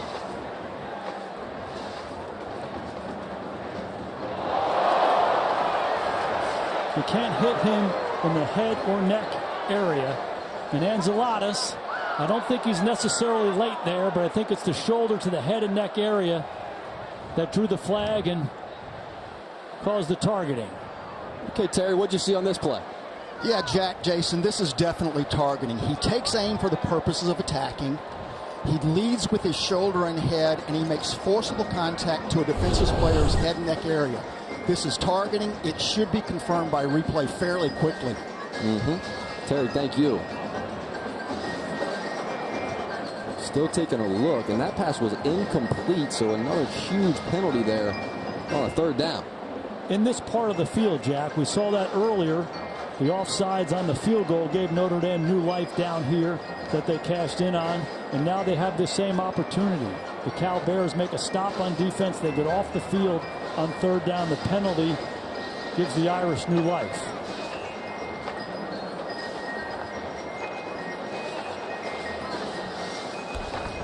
After further review, the ruling on the field of targeting is confirmed. Number 51 has been disqualified. 15-yard penalty from the previous spot, automatic, first down. So that is it for Blake and Zalats.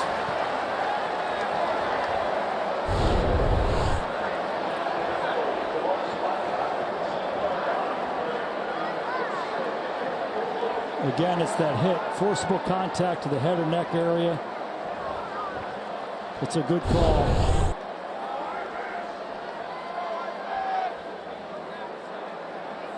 And it's a call that's going to move Notre Dame inside the 15-yard line.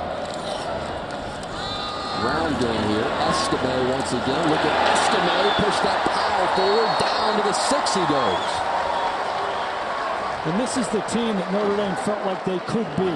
They felt like the strength of this team was their offensive line, was their tight ends. Come off the ball, hit him in the mouth, and hand the ball to Estime, 230 pounds. Low center of gravity. That's who Notre Dame wants to be. Back to Estime. If there's 230 pounds, churn forward, and Estime has that first down. About halfway through the second quarter, Notre Dame made a decision. But we're going to rely on this offensive line and our runners, and we're going to run the football first. And anything we get from our quarterback off of that is going to be a bonus. It's been a good formula.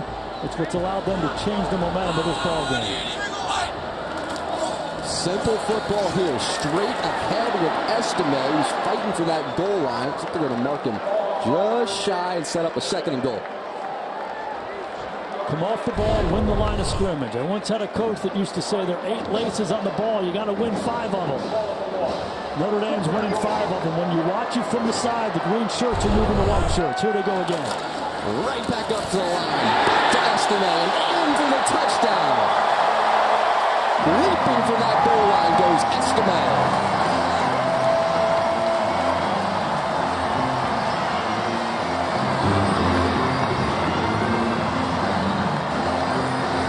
We go all the way back to training camp and we first visit with Marcus Freeman and Tommy Rees, and this is the vision they had for this offense.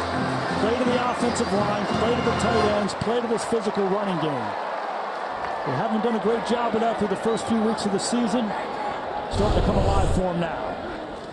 Ran the same play about 4 times in a row, so hey, come stop it. Come stop it. Notre Dame takes the lead. 14-10 ball game as Pine gets the rock. In this second half, and straight down the field for the touchdown, the Notre Dame offense goes.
As the Irish defense was driving Ott backwards. After the play, personal foul, unnecessary roughness. Defense number 2, throwing the player to the ground. 15-yard penalty, automatic, first down. DJ Brown. There are 2 examples on the last drive, last 2 drives that we've seen of guys just not being smart football players. There's an emotional part to this game. We all get that. You want to be physical, we get that. You can't hit the quarterback afterwards like Cal did. And for DJ Brown right there, it's just not worth it. Cal trying to get back on their feet offensively. They're trying to respond to Notre Dame's drive. When you give them 15 yards, you're not helping your football team. Plenty of penalty markers, and that was a veteran penalty right there. Moves Cal out just shy of midfield.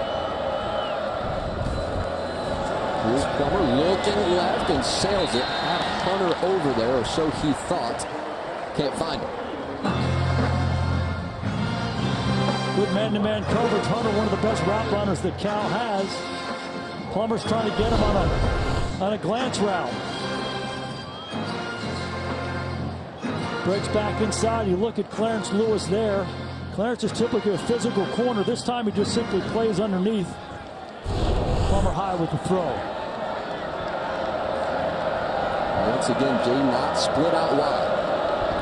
They threw to him in this scenario in the first half. Here goes Plummer. He's rolling to the right. Now Plummer pump fakes and gets around Bo Bauer down the sideline, and he may have enough for that first down, depending on the spot, and may mark him just short. Bill Musgrave, the coordinator for Cal, thought man-to-man coverage, a lot of crossing routes. That's what you like against man. Protection can't hold up. Plummer uses his feet one more time. Bo Bauer falls for the pump fake beyond the line of scrimmage. Veteran move by Plummer, using his feet. That's been the pleasant surprise for me when you're talking about Cal's quarterback. He's a big guy, he's a pocket passer. Made a lot of plays with his feet today. They adjust that spot and give Jack Plummer enough for the first down on the scramble. The movement on the left side of that offensive line. Penalty markers fly in the air. False start. Offense, number 85. 5-yard penalty, first down. It's the tight end, Latu. Been sloppy on both sides with the pre-snap penalties, and for Bill Musgrave, you just got to reset. You can't let frustration set in when you're calling these plays. It's easy to do. Hey, reset. How do we cut this in half and make it second and manageable, and ultimately convert the third down? So now a first and long, and this crowd's starting to get back into the game. Round game here with Brooks. He would get that penalty yards back. He's still on his feet and carrying the pile forward. Inside the 40 goes Brooks. A lot of conversation about Jay Knott, and rightfully so. The freshman's dynamic, but DeCarlos Brooks, this redshirt junior out of Chandler, Arizona, he's showing some power himself. He's been a guy they like to hand the ball to. Easy to see why. Big physical run for the Bears. And there is a man down for Notre Dame. Check on him and take a quick break.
By Geico.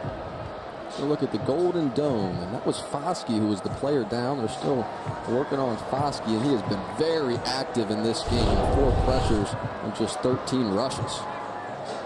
Jack, anytime you come down on your shoulder and then body weight of another guy comes down on top of that, it's a little bit of a cause for concern. Tyler Buckner felt that last week. He got sacked, on the run. Hopefully Foskey is okay. So now a 2nd and 5, and it's Brooks up the right side, and Brooks has a lane, now cuts it back. Inside the 15-yard line goes Brooks, and finally Joseph and Bertrand get him on the ground.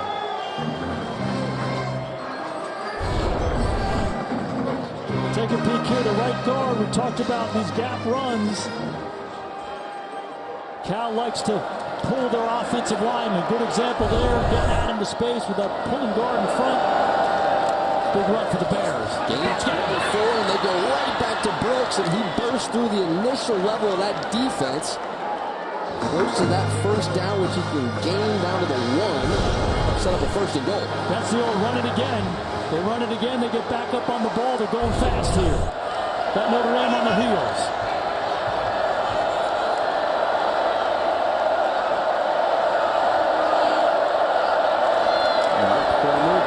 One more time, trying to go up in the air is Brooks. That pile is moving, and they're going to mark him just short of the goal line.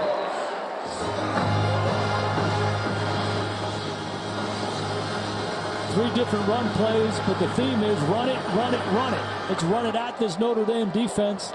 Notre Dame had been controlling the line of scrimmage. Bill Musgrave saw a little crease there, took advantage of it. Cal inches away. And now Jason Ademilola is down for Notre Dame. A couple of their best pass rushers, both shaken up on this drive. You take Foskey and Ademilola off this defensive line, they become different. Two of the best players on the defense, two of the best players in the program. They feel good about that defensive line depth, but those guys are playmakers. second and goal. Any calls that you like here if you're Cal? If I'm Cal, I hammer him again. 3 runs in a row. You're 6 inches away. Hammer him. Run the football right at him. Now trying to regain the lead. Ott back into the game.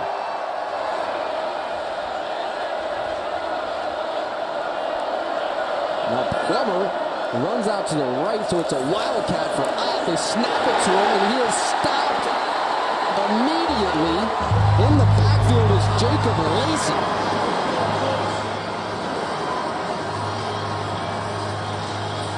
They're on the ball again.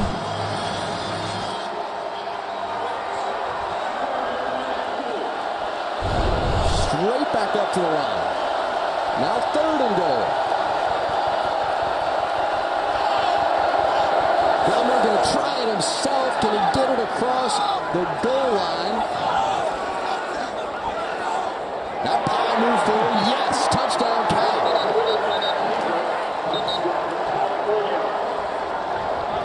What's that thing, the old Occam's razor, Jack? All things being equal, the simplest solution was probably the right one. On 2nd down, Musgrave motions the quarterback out, direct snap to the halfback, and they try to run it. On 3rd down, they say, hey, let's just go quarterback sneak. The first play in football. We're 3 inches from the goal line. Let's snap the ball, hand it to Plummer. The low man wins in football. Cal was lower there, and they knock it in. Appears they want to take one more look, see if Plummer got the football across. Any doubt in your mind? I don't think there's any doubt. There was some movement up front. Looked like he found a crease. These are hard to overturn. Asking Terry McCauley, sometimes these are hard unless there's overwhelming evidence. Once they get a touchdown, it's hard to flip this over, right, Ted? Yeah, Jason, it is very difficult with all the bodies. Although I'm not sure why we're stopping the game here. This really isn't close. This is just kind of a useless stop, in my opinion, because they're not going to snap the ball the ruling on the field stands. It's a touchdown. Until it's either confirmed or not. So that's just kind of a waste of everybody's time, in my opinion. I think they agreed with you, Terry. That was quick. To the review, Cal takes the lead. They can make the lead 3 with this extra point. They ran it the last 6 plays of that drive and ran it right into the end zone against that Notre Dame front. Ghetto is good. 17-14 Cal lead. So Notre Dame puts together a drive, and back comes Plummer in that run game. Cal takes the lead.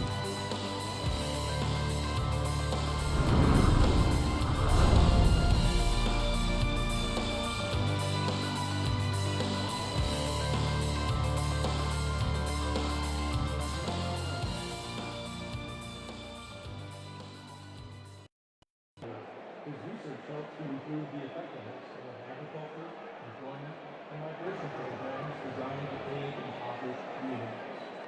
Professor Winters also leverages his expertise as Director of the Sustainable Development Concentration in the Master of Global Affairs program.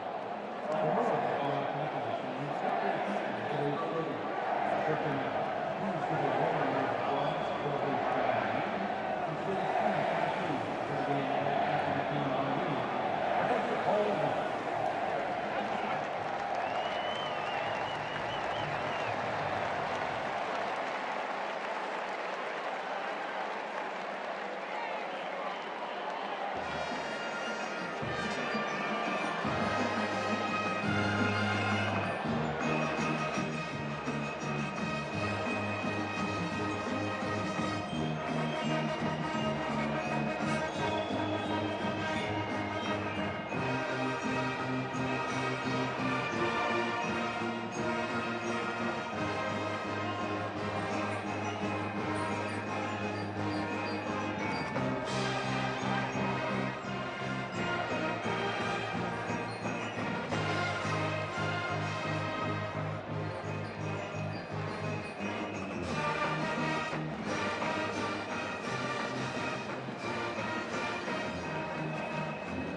Zach Plummer has been here before his 5th college season, started a game each of the last 4 years, of course played on this field a season ago for Purdue. Had some really strong moments in that game, and he's playing once again.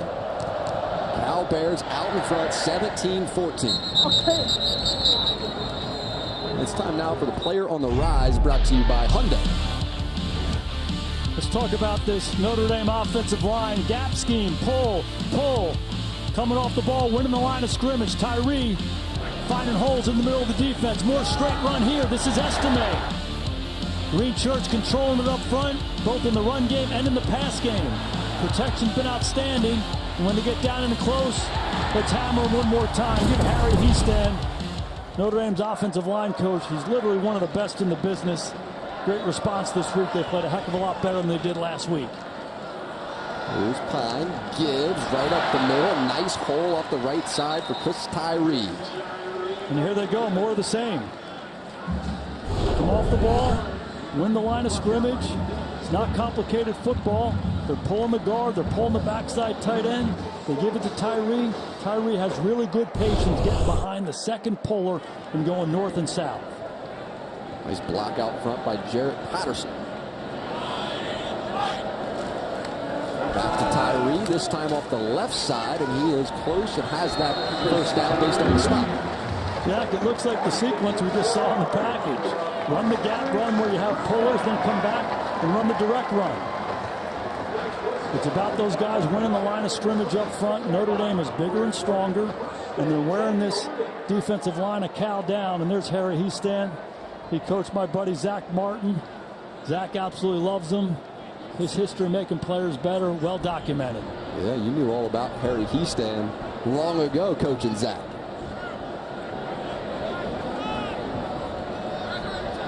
Brings Styles in motion. Now Pine rolls to his right, flips it to Styles, and Styles has room out in front, crosses midfield, and steps out of bounds with that first down.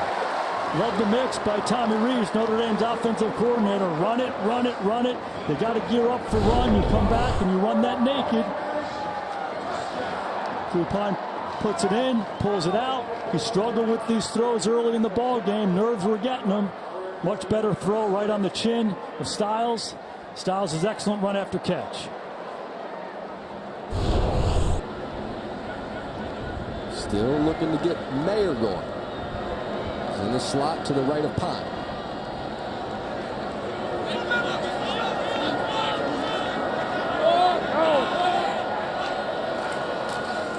Good here, it's Tyree with some room. Now cuts it back up inside, tried the outside, cut it back up, and pick up 7. Tyree has really good lateral quickness. So they've hammered Cal inside with these runs. And when it gets stuffed up inside, he puts his foot in the ground and bounces it. The worst matchup for a defense is a running back on a corner. Notre Dame just got it. Using him all those jet sweeps to begin the year. Now he's the true tailback, the lead back of this group. Back to Tyree. Now he comes back to the right side. And he's going to be marked just short of the line to gain. Jackson Sermon made the stop for Cal. Sermon, excellent run defender. He makes the stop there. And now it's 3rd and short.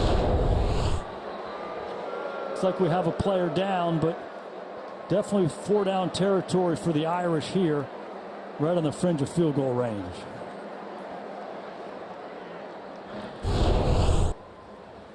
Yeah, we'll check on the injury and be right back. Cal leads by 3.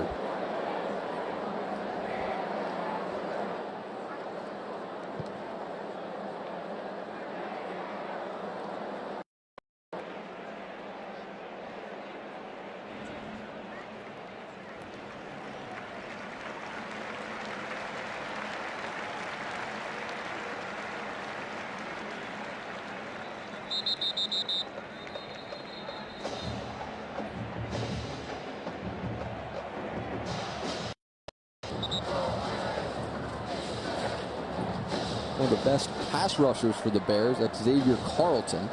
Leads the team in sacks and pressures. He was shaken up, and they will check on Carlton. We got 3rd, and we're inside of 1 here with the Irish. This Cal Bear defense needs to step up here. Notre Dame has run the ball well. Again, 4-down territory for them. I can see them run it twice. Here's Estime trying to just plow forward and able to do it successfully. Those chains are moving. Excellent push up front by this Notre Dame offensive line, and they're really starting to control this game. When you get Estime going, big, powerful back like that, he can wear a defense down. And again, we've been talking all day long about Drew Pine. This is Drew Pine's best friend.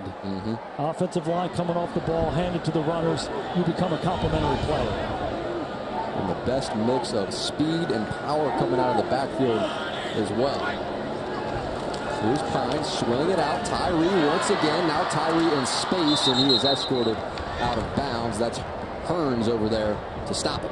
Just really impressed with this Cal Bear defense. They're a little overmatched with strength inside, but they really run to the football.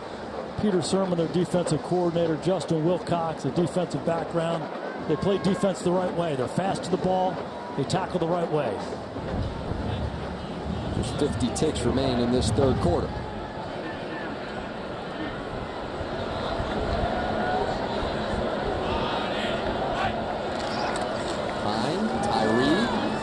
Tyree trying to move forward and does, and he picks up 5. It's going to bring up a third and manageable here for Pine.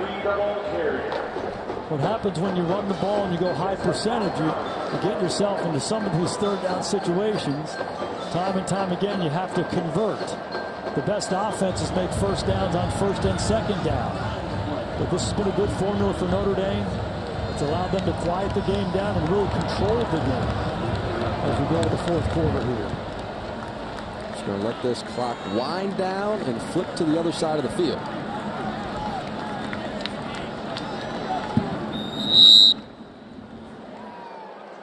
So that is the end of the third quarter. The score is 17-14 Cal. We'll return to Notre Dame Stadium right after these messages from your local stations. You're watching Notre Dame football, presented by Little Caesars.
You by Geico. for a big 3rd and 5 here to start the fourth quarter.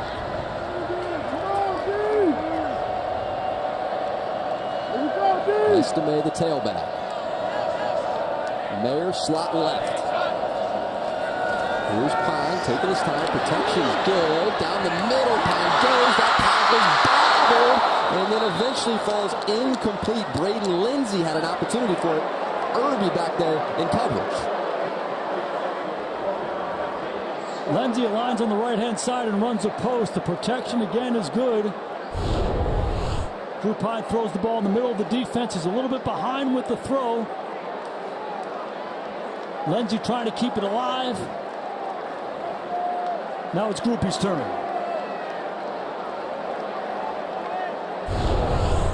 So now Groupie will try to tie the game from 47 yards out. 50 his max according to Coach Freeman. And this on target. Had it from at least 50.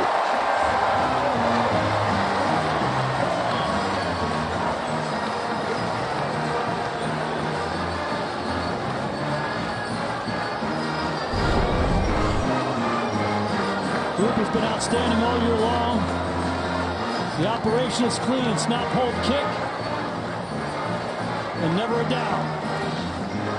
We take a look at Marcus Freeman using the body language to get it between the pipes. Another good response by this Notre Dame offense. It comes back to this offensive line. Their ability to run the football. I've been impressed with Cal all day long, their ability to come back and respond. They responded to Notre Dame's touchdown drive. We'll see what the Bears can do here. Groupie stands at just 5'7", $156, but all the confidence in the world stepped into that one, ties the ball game at 17 a pop.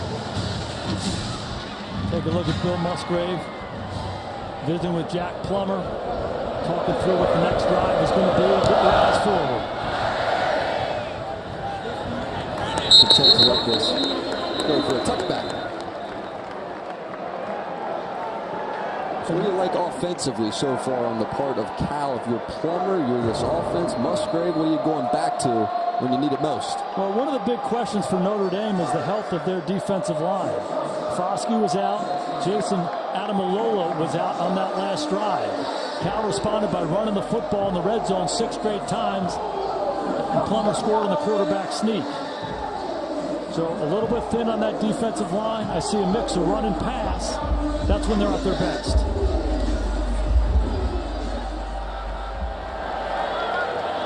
They will start from the shotgun, out the tailback. They release out of the backfield, and down goes Plummer. Pressure gets home. Jacob Lacey having himself a day. Dropped him for the sack. He sure is. Lacey has shown up time and time again, and talk about taking advantage of an opportunity. 2 starters are out.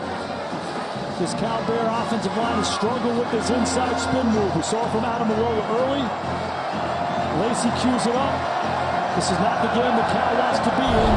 They don't want to get into a drop-back game. Their best when they're running it, play action, moving the quarterback. I would anticipate a high percentage throw here to try to make a third manageable.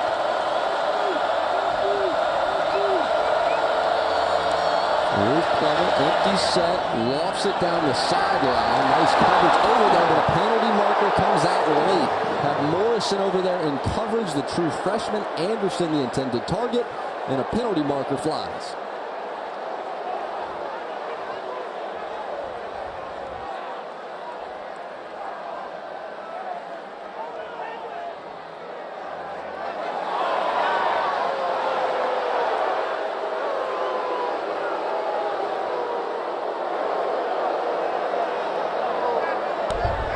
Pass interference. Offense number 3. The penalties decline. 3rd down. They get Hunter. Offensive pass interference. Taking a shot down the field. The coverage was really good.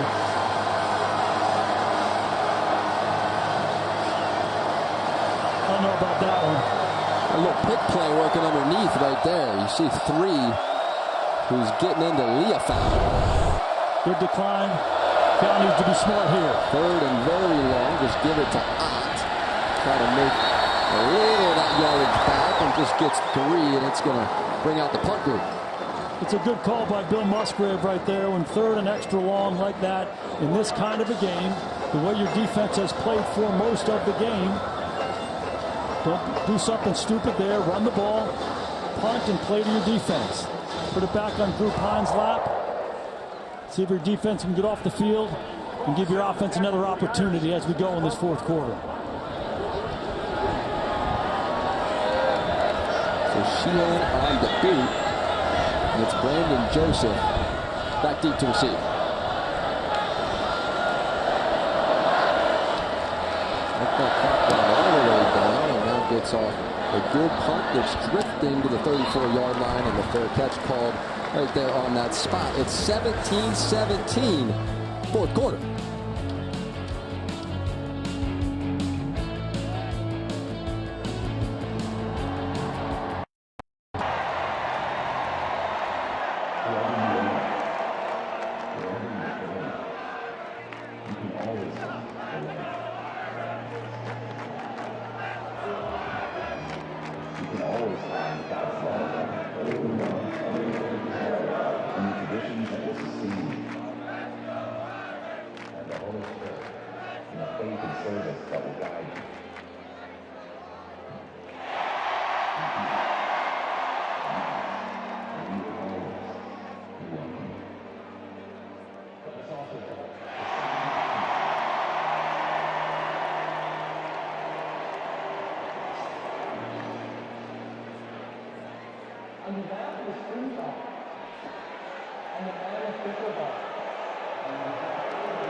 Jack, the naked, the bad throw, fumbled snap.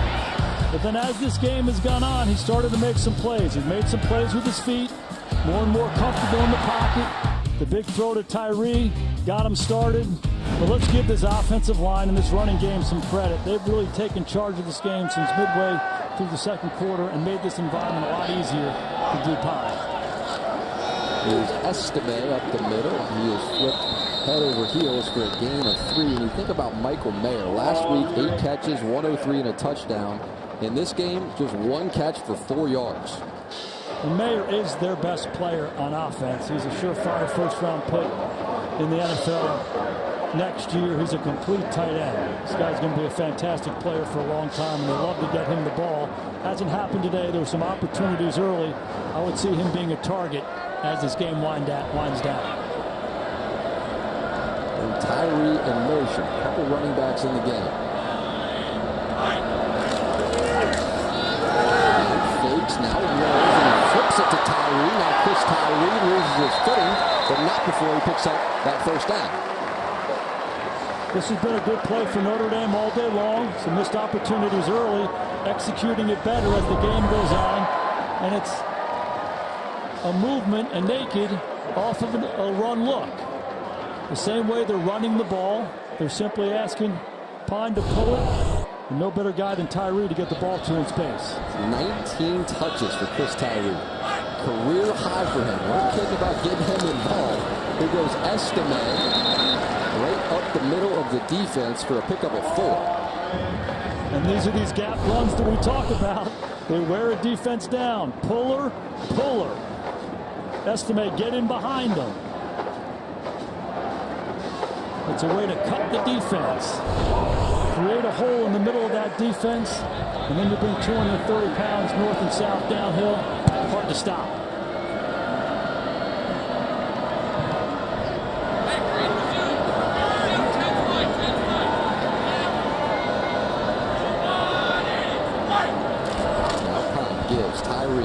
Taking his time up the middle. He's going to pick up a couple, set up a 3rd and short here, just across midfield. Roberts made the stop for Cal. It's a scrappy Cal defense. They're overmatched a little bit up front, but they're moving, they're slanting, they're finding ways to get off blocks. And now Notre Dame again in one of these sticky 3rd and 3s. These are not easy. I could see it being 4-down territory, though, for Marcus Freeman. Estime, the tailback. Here's Pine taking his time, has it incomplete. It's Lorenzo Styles, and the chains are moving. Pine stands in on a critical down in this game. He stands in. Styles separates away. We call that a little stick route. Styles working on Sermon inside. Pine is on time and he's accurate. Take away the touchdown. That's his best throw of the day at a critical moment. That was something you noticed about Pine immediately. He sees it fast and he releases it fast. Got the ball out quickly there. Couple running backs in the game. Now they'll move Tyree to the slot. Time. Delivers right up the middle of the defense. It's Estime who has room out in front. Ends up just falling to the ground, but he is down to the 6-yard line on the reception. Estime's 230 pounds. He runs the angle route. There's nobody in that weak hook area. He breaks back inside. Gets the defender. Jernigan running to the flat. Excellent call by Tommy Reese. The execution on the money for the Irish. Gain of 36 on the grab.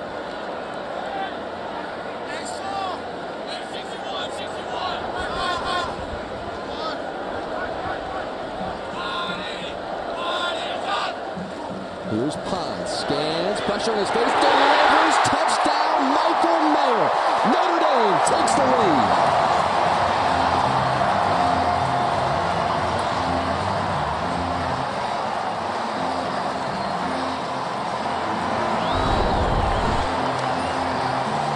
Drew Pine has come up big. Watch Mayer here in the slot. He runs up and breaks back inside. There's nobody in the middle of the defense. It's pressure. It's cover 0. Mayer wins inside. Pine leans away from the pressure. There's nobody left. A high, firm ball. Touchdown Irish. Mentioned that Mayer had been quiet. Not going to keep him quiet for too long. And Groupie on to pay it off and has it. 7-point Notre Dame lead. And Mayer continues to rise up those tight end ranks at the University of Notre Dame. 2nd most catches by a tight end all time. And this one was huge.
at a place that they refer to as tight end U, Michael Mayer.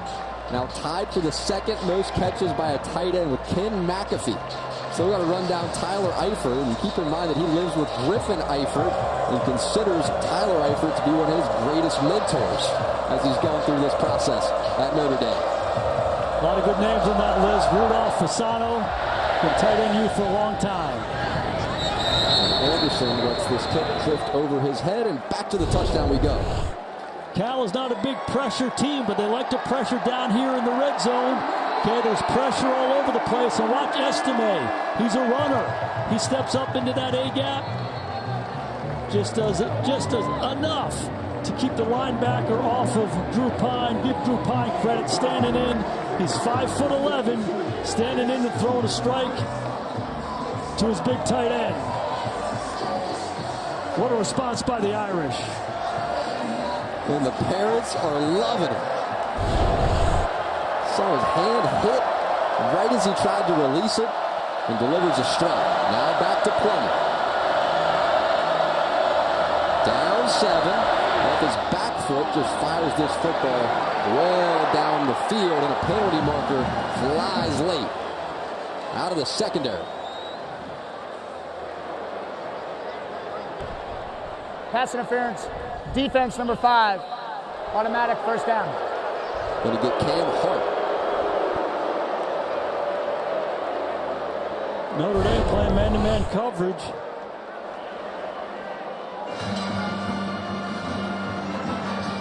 And Cam Hart just simply tackles Sturdivant. Going to be a double move. Knocks him to the ground. It's a good call by the officials.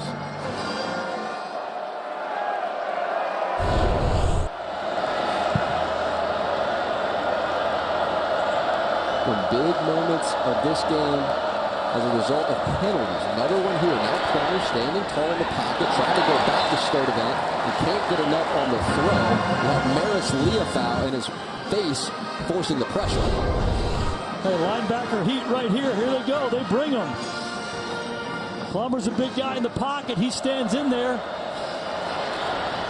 Jay Knott tries to make the block. That's overpowered. Forces the high throw.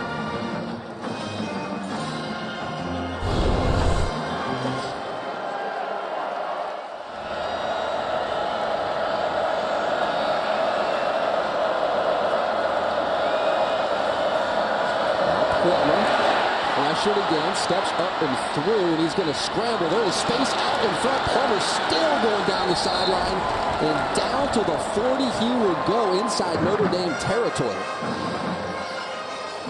Jack, for years you've seen quarterbacks point to guys when they get out in space, and you never know if it's going to do anything. Watch this right here. He points to Jay Knott. Jay Knott makes a block. Plummer captures the edge. He's made a ton of plays with his feet all day long. Watch him point. And Ott knows what the heck he's talking about. He puts the body on Leofau. Plummer captures the sidelines. He has been fantastic all day long using his feet. Another big play for the Cal Bears. He picks up 24 there on the truck. Flip it out. Trickery here. It's Sturdivant. End around. The double reverse. Now Sturdivant turns it upfield. He's only going to get 3 yards. They get it to the back and then flip it to Sturdivant. Irish defense there.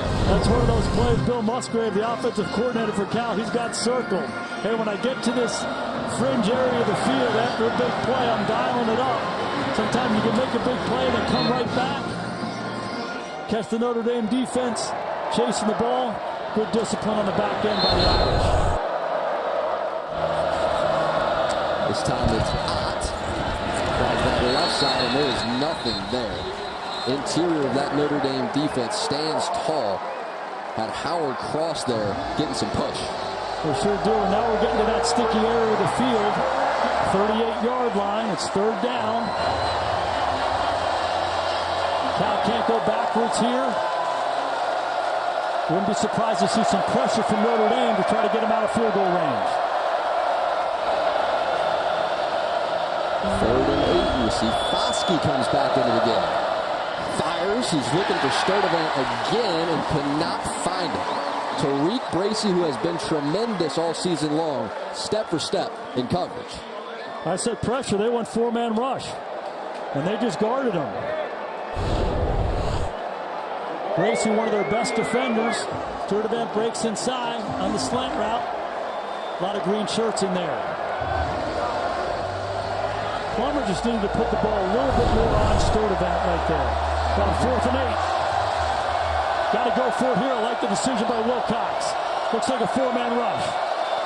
Brooks as the tailback. 4th and 8. Here's Plummer stepping up. He's going to try to run again. There's space in front, and Plummer cuts it back on inside down to the 22-yard line. A couple huge scrambles on this drive.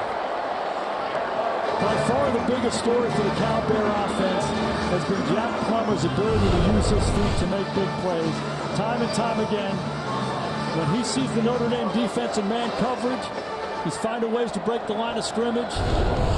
These have been backbreakers for the Irish.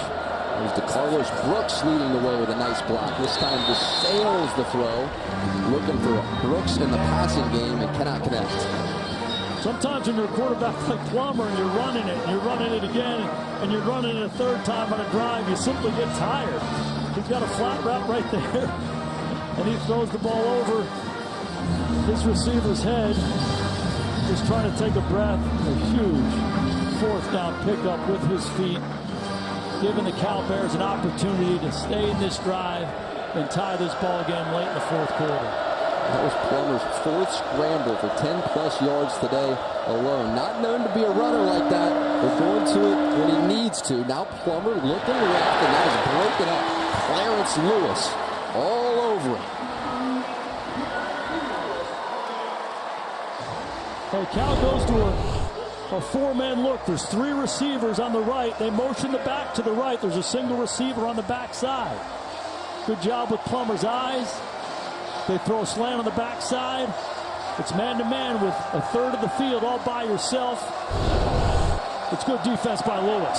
Big-time stop by the Irish.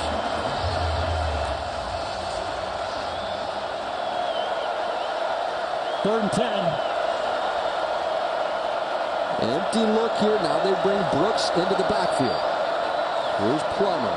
Hit as he throws, and this just lofts up into the air, and it is incomplete. Ramon Henderson, who had a half sack on a pressure a week ago, got home again and got a hit on Plummer. They brought a little pressure here. Watch Henderson. He's right here. He's just coming up here in the middle of the defense. He hits it in the A-gap. He's the free rusher. The back releases. There's nobody there to block him. Plummer's got to get it out of his hand. Good job by Al Golden dialing it up. 4th and 10. They got to go here. Going again. 6:35 in the 4th, down 7.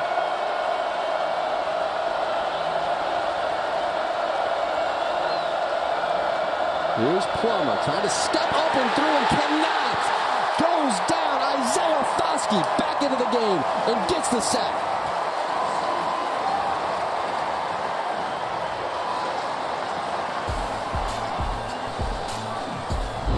That is Foskey's 11th game with the sack since 2021, and what a moment to get Plummer on his backside.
give Tommy Rees, Harry Hiestand, the staff some credit for leaning on these guys.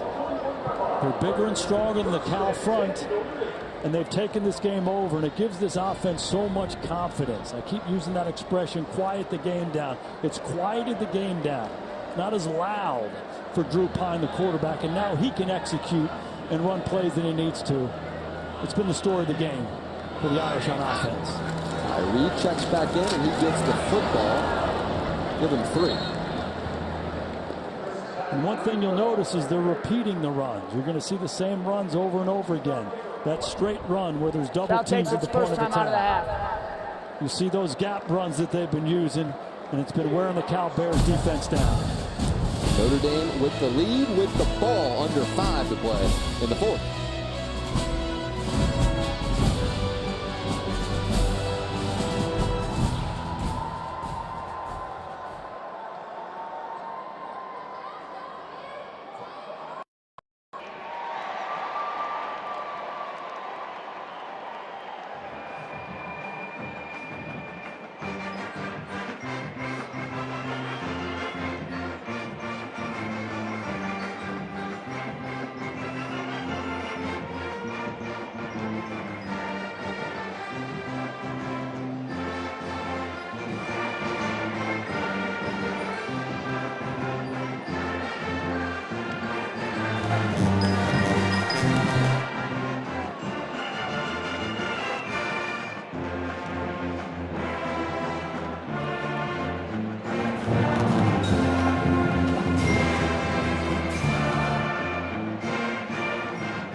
Stop them.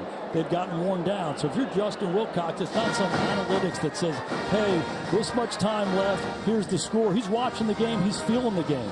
He might say to himself, I don't have that much confidence in our defense to stop him. We can say, okay, let's kick a field goal. Let's make it a 4-point game. He might not think they can ever get the ball back. So he knows his team, and he says, let's go for it here. We just made the 4th and 8. This might be our opportunity to tie this game up. So if that's the reasoning, which I think it was, I think it's a good decision. I think it's a good decision by Justin Wilcox. And as we see, Notre Dame comes right back out on the field. They're moving the ball, they're running the ball, and here they go. This will be a big 3rd down to see if Cal can get off the field. And one of the biggest points that Al Golden made to us, defensive coordinators, that they felt like they could get that pressure without blitzing, and it's been the story so far. Now a 3rd and 5 for the Irish offense. 1 timeout remaining for Cal. that trips to the right of Drew Pine.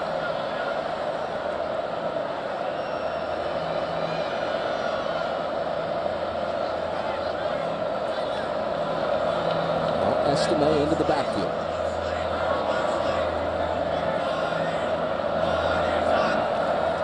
Pine, protection's good, flips it out to Estime. He cuts back up inside. Now he's still on his feet, but brought down, unable to get there. You see that punt group starting to gather on the Notre Dame sideline. Notre Dame aligns Estime outside on the weak side of the formation as the widest receiver to try to get a man zone indicator. He goes out there, he comes back in, they get zone, and they want to throw the screen against zone. Again, give Cal defense credit. They sprint to the ball. They do an excellent job getting a lot of hats to the football. They run it down. Notre Dame can't get the screen started, and Cal is off the field. Jack Plummer's got a chance to drive this ball with about 4 minutes to go and try to tie this ball game up here in South Bend. John Sott on to punt, and back deep is Hunter. Fair catch called for. Standing right there at the 7-yard line. So nice work there by the punt group of the Irish backing up Cal. And Cal needs a drive down 7.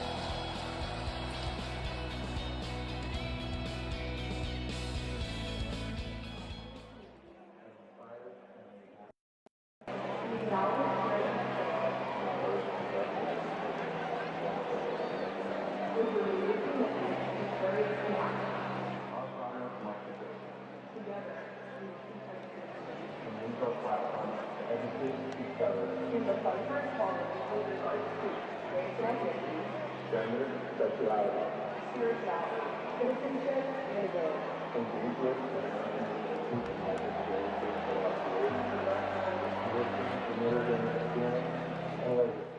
this process will not always be considerable nor convenient. But thinking about that.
They travel to Las Vegas, take on BYU in the Shamrock Series at Allegiant Stadium Saturday, October 8th on NBC and Peacock. And the Irish will try to stack some wins before heading to Vegas. Jack, about Notre Dame here, I'm careful about calling defenses. When you're playing too much man and you don't have your eyes on the quarterback, Jack Plummer, the quarterback runs have been huge for Cal all day long.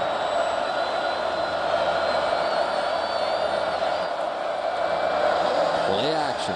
Plummer looking deep down the field. Thought he had a man in Sturdivant and cannot connect. Al Golden didn't listen. He played man-to-man. Sturdivant's made a lot of good plays for Cal today. He's the outside receiver. Works his way down in. Excellent coverage outside by Cam Hart. No place to throw it. Maybe a little grab there. Terry, what do you think? I think they're both grabbing each other, Coach. There's no foul there. Good. 2nd and 10 now. Here's Plummer, empty set, rolling to his left. Plummer now saying go deep, and nobody down there, just floats this football out of bounds. That was Justin Ademilola forcing the pressure. Notre Dame's done a really good job bringing pressure and forcing Plummer to his left. There's heat right down the middle. Isaiah Foskey, Leofau, Ademilola. You force him left, it's harder to make those throws. No place for Plummer to throw it. He's in the shadow of his goalpost. Here at Notre Dame Stadium with 3:41 to go. It's like a sea of green, Jack. 3rd and 10 with the student section standing right on top of it. Loudest part of the field.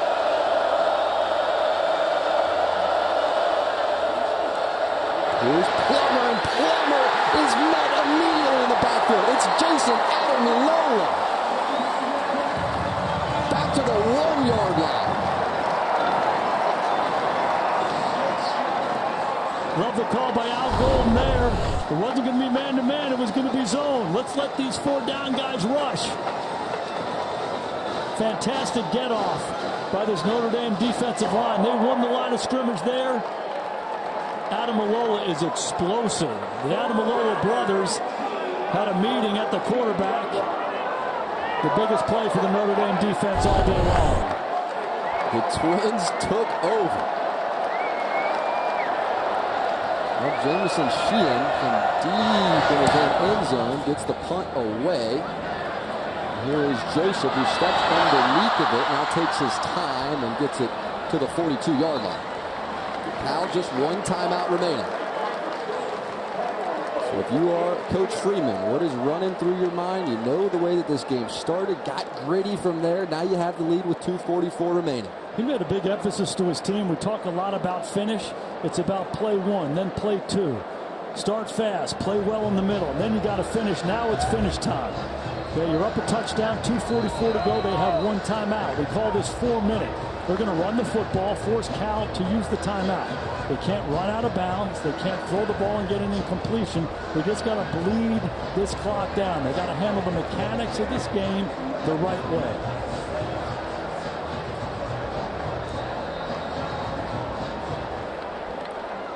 Bring Davis Sherwood into the game, fullback. Estime the tailback. Our run game. Pick up 2. See if Wilcox wants to take the timeout, and he will. Final timeout for Cal. And as an offense, you try to talk to your running back. Hey, it's not about extra yards. It's about securing the football. We got to be able to snap it again. If you're Justin Wilcox and Peter Sermon on the other side, you're saying, let's go get the football. We have to be aggressive. We got to punch it out. We got to hold the runner up. Somehow we got to get this ball dislodged to make the play to give us an opportunity to go back and tie this game. Tommy Reese, when we met with him yesterday, talked about challenging these offensive tackles, these young tackles. Right tackle, left tackle, alt, Blake Fisher as well. So far, so good. Have combined for just 1 pressure allowed. That offensive line much improved. Look for direct runs from Notre Dame as well. You don't want to run wide runs for fear of going out of bounds, but maybe more importantly, sometimes you get on the edge, and that's when those holding penalties happen. So you want to run north and south at the defense and make sure you secure the football. Cal's coming after it. Defenders at the line of scrimmage here. Here goes Estime, tries to jump over that line, and he is stuffed immediately. And you just have to trust him. Lead the clock. Lead the clock. In this situation, I could see some kind of a quarterback run. If you throw it at all, it's got to be a quick screen. I'd err on the side of handing it one more time, punting it, playing field position. Would you let Pine throw here? If you do, it's got to be a screen. It's got to be a high percentage throw. They leave Sherwood, the fullback, in the game. I'd hand it to the big guy.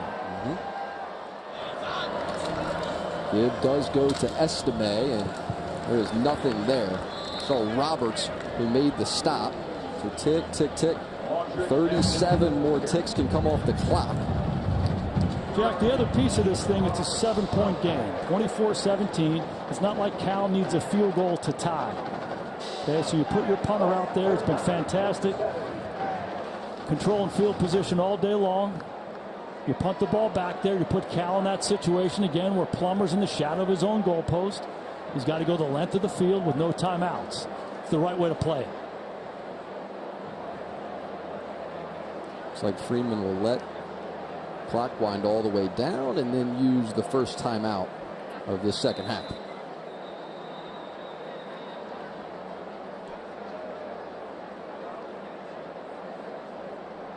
And now the conversation is with Al Golden and the guys on defense.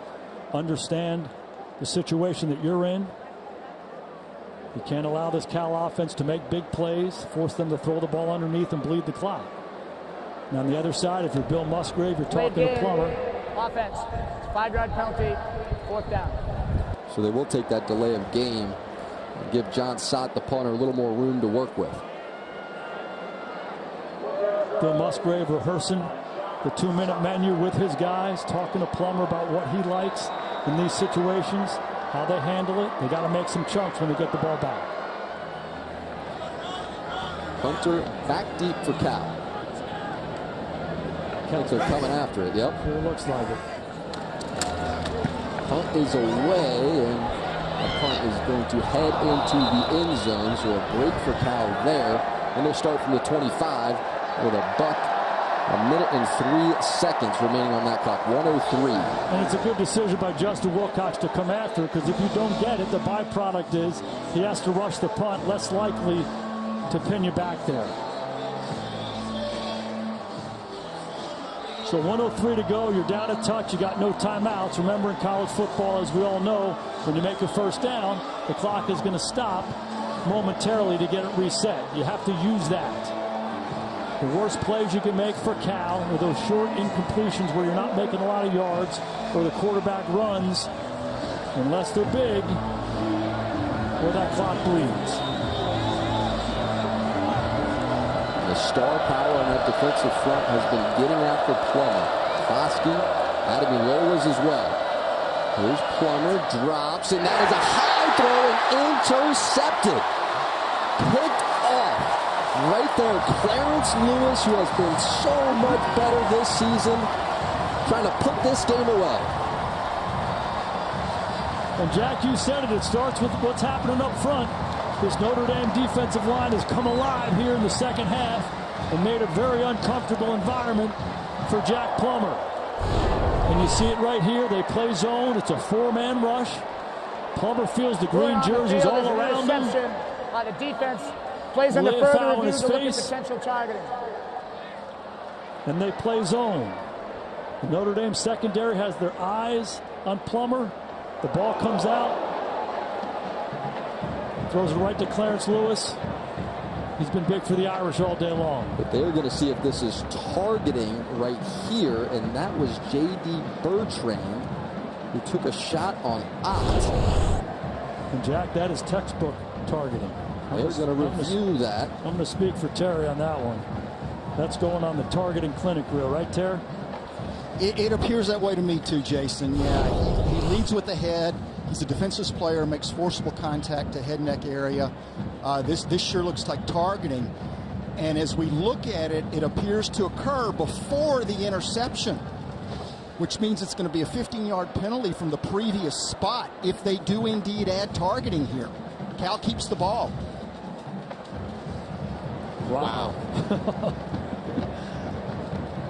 So just when you thought Clarence Lewis was going to put this game on ice, things may get a whole lot more interesting.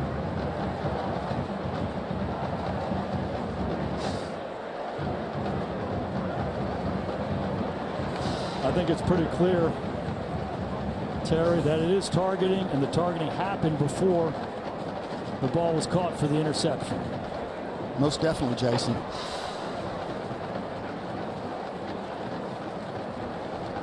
And the emotions on the face of Marcus Freeman.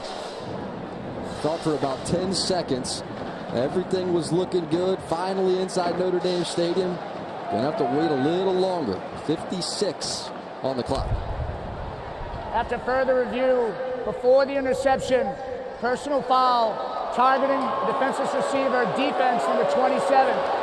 It's a 15-yard penalty by rule. Number 27 has been disqualified.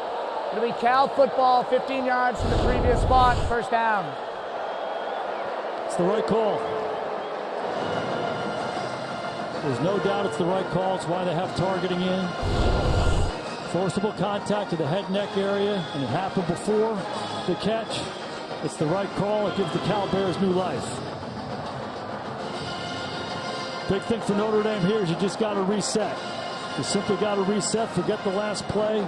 We're still in a great position here. They have the ball on the minus 35-yard line with less than a minute and no timeouts, and they need a touchdown. I like the approach of rushing four and playing zone behind it.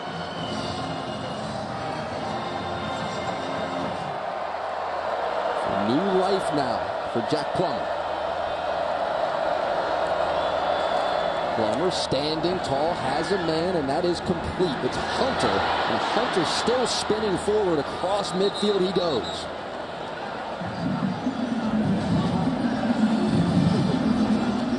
They just worked the slant on the backside. Hunter, a big, strong target. The run after catch was huge there for Cal. So that clock paused momentarily with the first down. Now Plummer swings it out to the left side, and it's caught by Anderson. And he takes himself out of bounds to stop that clock once again. 37 on the clock. Done a good job making the first down to stop the clock and then getting out of bounds. High percentage throws. Plummer looks comfortable.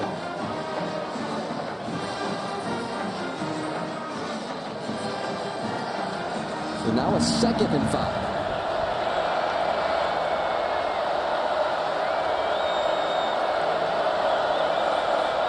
Here's Plummer, pressure getting there.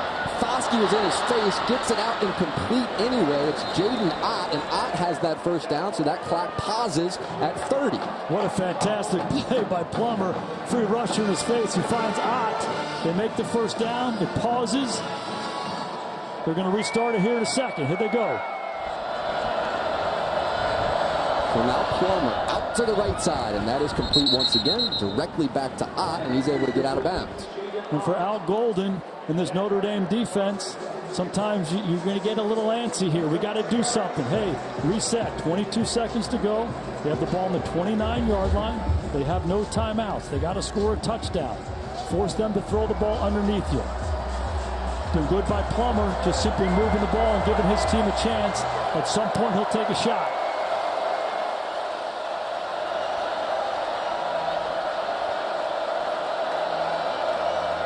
So now Plummer blitzes on, stands tall and fires, and that pass is dropped. It was Sturdivant who was trying to dive for it. You had Henderson from his safety spot forcing the pressure once again. There was some pressure, but they played some zone behind it. It's kind of matchy. We're going to match these guys in our zone.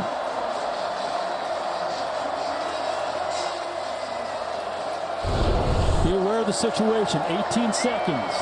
No timeouts on both sides. 3rd and 6. Plummer.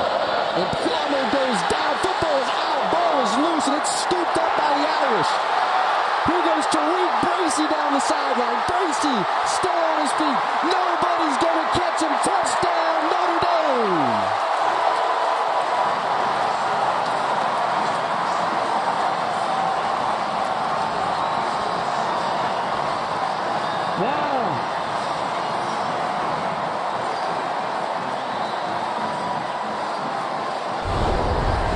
The pass rush came alive when they needed to. Rushing 4. Moving on the field is a fumble recovered by the defense. The previous play is under further review. Replay determines if it is a pass. It'd be a foul for intentional grounding on the play.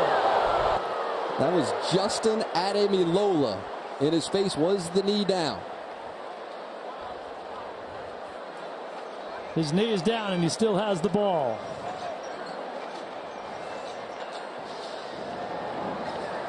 How about the Ademilola brothers? Foskey coming up big. The four-man rush. They won up front.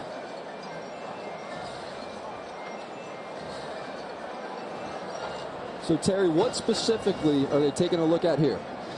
So they're going to see the knee down with possession. So they're going to rule him down and reverse it and replay.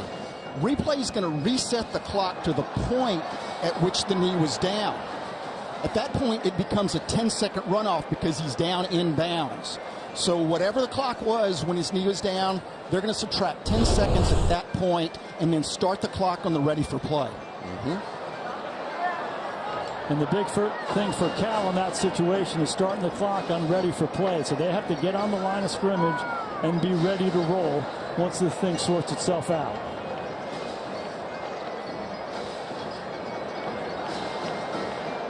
How about the emotions Coach Freeman is feeling in the final minute of this game? What a roller coaster. You thought the game was over with the interception. You get the targeting. Now you get the sack, fumble, picked up, run back for a touchdown.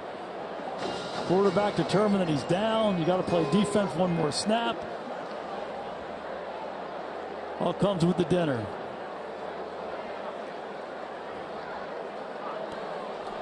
After further review, the quarterback's right knee was down. Therefore, the ball will be placed at the 35-yard line where it will be 4th down.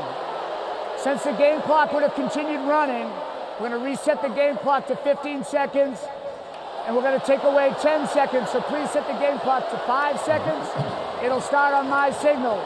It'll be 4th down for Cal. 5 seconds to go, and it's going to start on the ready. So Cal has to get on the line of scrimmage here and get ready to throw it. Here's a look at the play again. Clearly he's down. Look at the clock. It's 15. They got the mechanics of this thing right. And with the 10-second runoff, it brings you back to 5 seconds. Cal needs to get on the line of scrimmage. Official needs to communicate with the quarterback. They need to get into a play, and Cal needs to throw this thing into the end zone. 7 defensive backs. 5-yard line or further back for the Irish. Here comes Foskey, forces a pressure. Plummer gets away from it. Now lofts this toward the end zone, and that pass is still in the air, and finally incomplete. You gotta be kidding me. Both Hunter and Anderson in the area with an opportunity. It bounced again.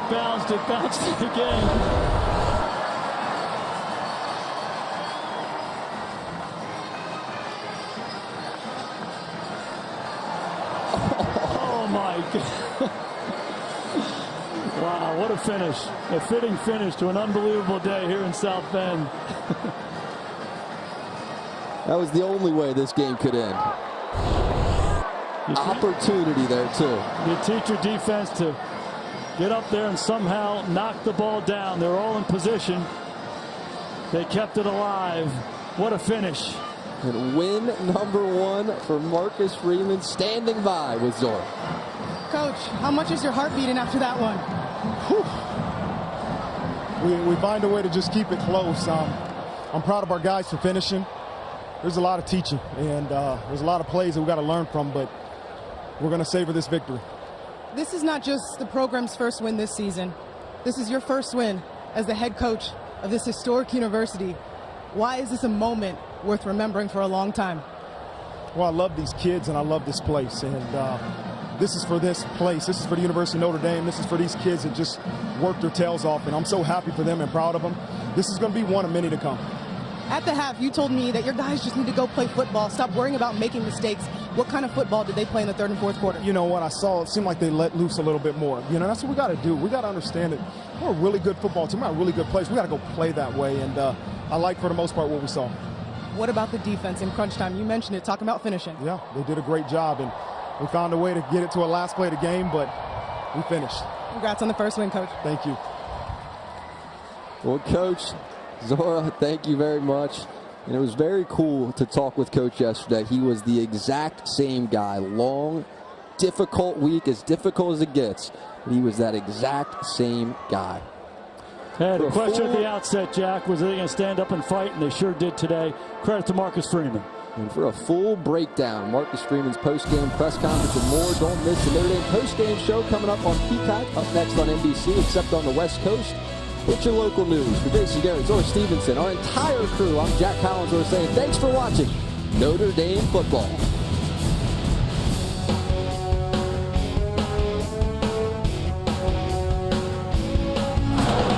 You've been watching Notre Dame